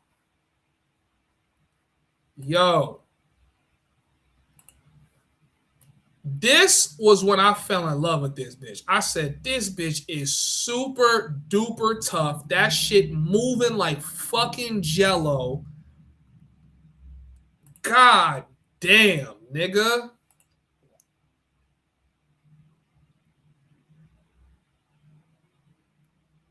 And she got a strong accent. Yeah, I ain't gonna lie. I'm not a nigga that busts quick. I think I'm busting in like 10 strokes. It's over. If we even make it to 10 strokes, like it's quiet. She's getting pregnant. Like I told y'all, some chicks in this life, you have to stop thinking about the risk and just think about the reward. Just think about the reward, my nigga. Like, yeah, it's over. She's getting pregnant. Fuck it. It is what it is, man. We just gonna have to take that one on the chin, bro. Fuck it, bro. You know what I'm saying? All right, chat. I appreciate you guys for rocking out with me for this long. Hit the like button. Hit the like button. We're about to wind down. I try to only make these streams 2 hours, but fuck it. You know, we're at 3 hours. Any last minute questions? Any last minute reviews? Any videos? Any girls you want me to check out? Bless the Cash App. Bless the Super Chat. Shout out to KBS. Shout out to Dom Banks for coming in. Getting the chat active. All right. I hope to see more live streams from you. More vlogs and videos. KBS, my nigga, I already know you about to go crazy. I don't even got to say that. I'm waiting for KBS next video. This nigga KBS is a wizard at what the fuck he does, man. Real talk. All right. Well, if no one got nothing else, I appreciate you for watching. It's your boy. Make sure you guys hop in the Discord. Go to thehomieshub.com. You can hit the link. Join the Discord. Talk to your boy. I'm about to be outside. Get some food. No more reactions. Nobody really sent me a video to react to. So, you know, we'll probably build it up for next stream. Besides that, yeah, man, y'all know what it is. I'm gonna give you guys one more minute before we go to the outro. Somebody has anything that's gonna make me stay on, any video to react to, something worth talking about. Kwame comes in again with the $4.99, my nigga. Don't blow the bag now, nigga. You gotta save it for Medi. I appreciate you though. Says salute, got me through half my night shift. Yo, honestly, this is who I be doing these streams for, bro. I be trying to do this shit for the niggas that's on night shift because I know I used to work night shift, bro. If I had a niggas live stream I could come into, laugh, talk shit, nigga, see some hoes, nigga, I'll be, you know what I'm saying? That would have helped my night shift go through easier. So I appreciate that, Brody. I appreciate the $4.99. Does anybody have anything else?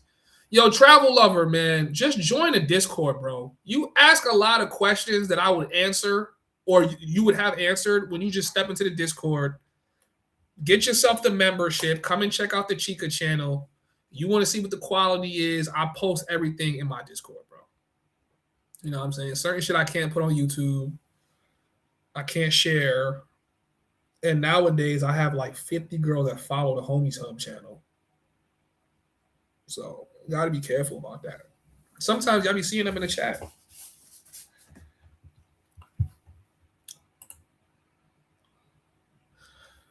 Bro said he blowing the Chica fund. That's funny. Real shit. I'm at this bum-ass job right now. Listen, man.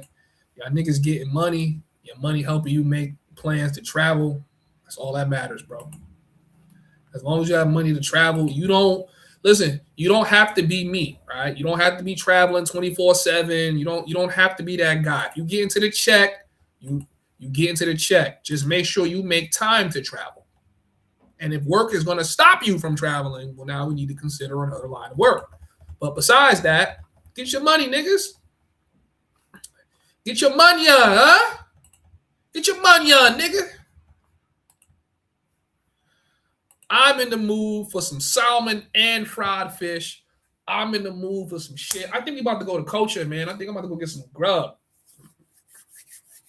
I'm about to go to Culture and go buck it up. Buck the club up. Buck the club up. Culture has some good-ass food. And Culture about to open another spot in Bangkok. All right, chat. I appreciate you guys for watching. We have officially hit the 3-hour mark. It's your boy. Hit the like button. Bust the Cash App. Join the Homies Hub community at thehomieshub.com. It's been real. Make sure that you guys holler at me in the Discord. Follow me on the gram at thehomieshub_ or at Mosa, MWOSA _. It's your boy, Moz. If you can, drop the links for the chat. Let's get it! Yeah.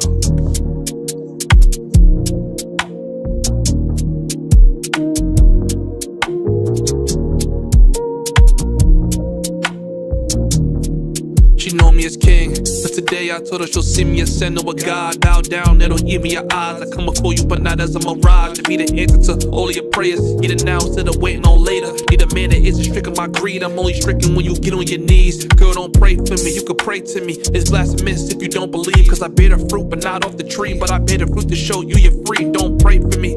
All the things you wanna say for me, you can say to me. Activate my inner savior. Can't watch you act on your inner nature. I can't watch you slide down that pole. Watch new niggas take you home. I'm here to save your soul and purify you with that role. I can't just sit back and just watch you. You got a heavy burden, I'ma spot you. You feeling sick, I'll be a doctor. I want you to love me. I want you to love me like a God that you ain't never seen. I wanna be to heaven you ain't never been. I wanna purge 11 that's been meddling. Life's a trip, keep you pedaling. Let my love just settle in. I write you letters in cursive. Just let me be the one you worship. Yeah, worship. You can pray to me, you can worship.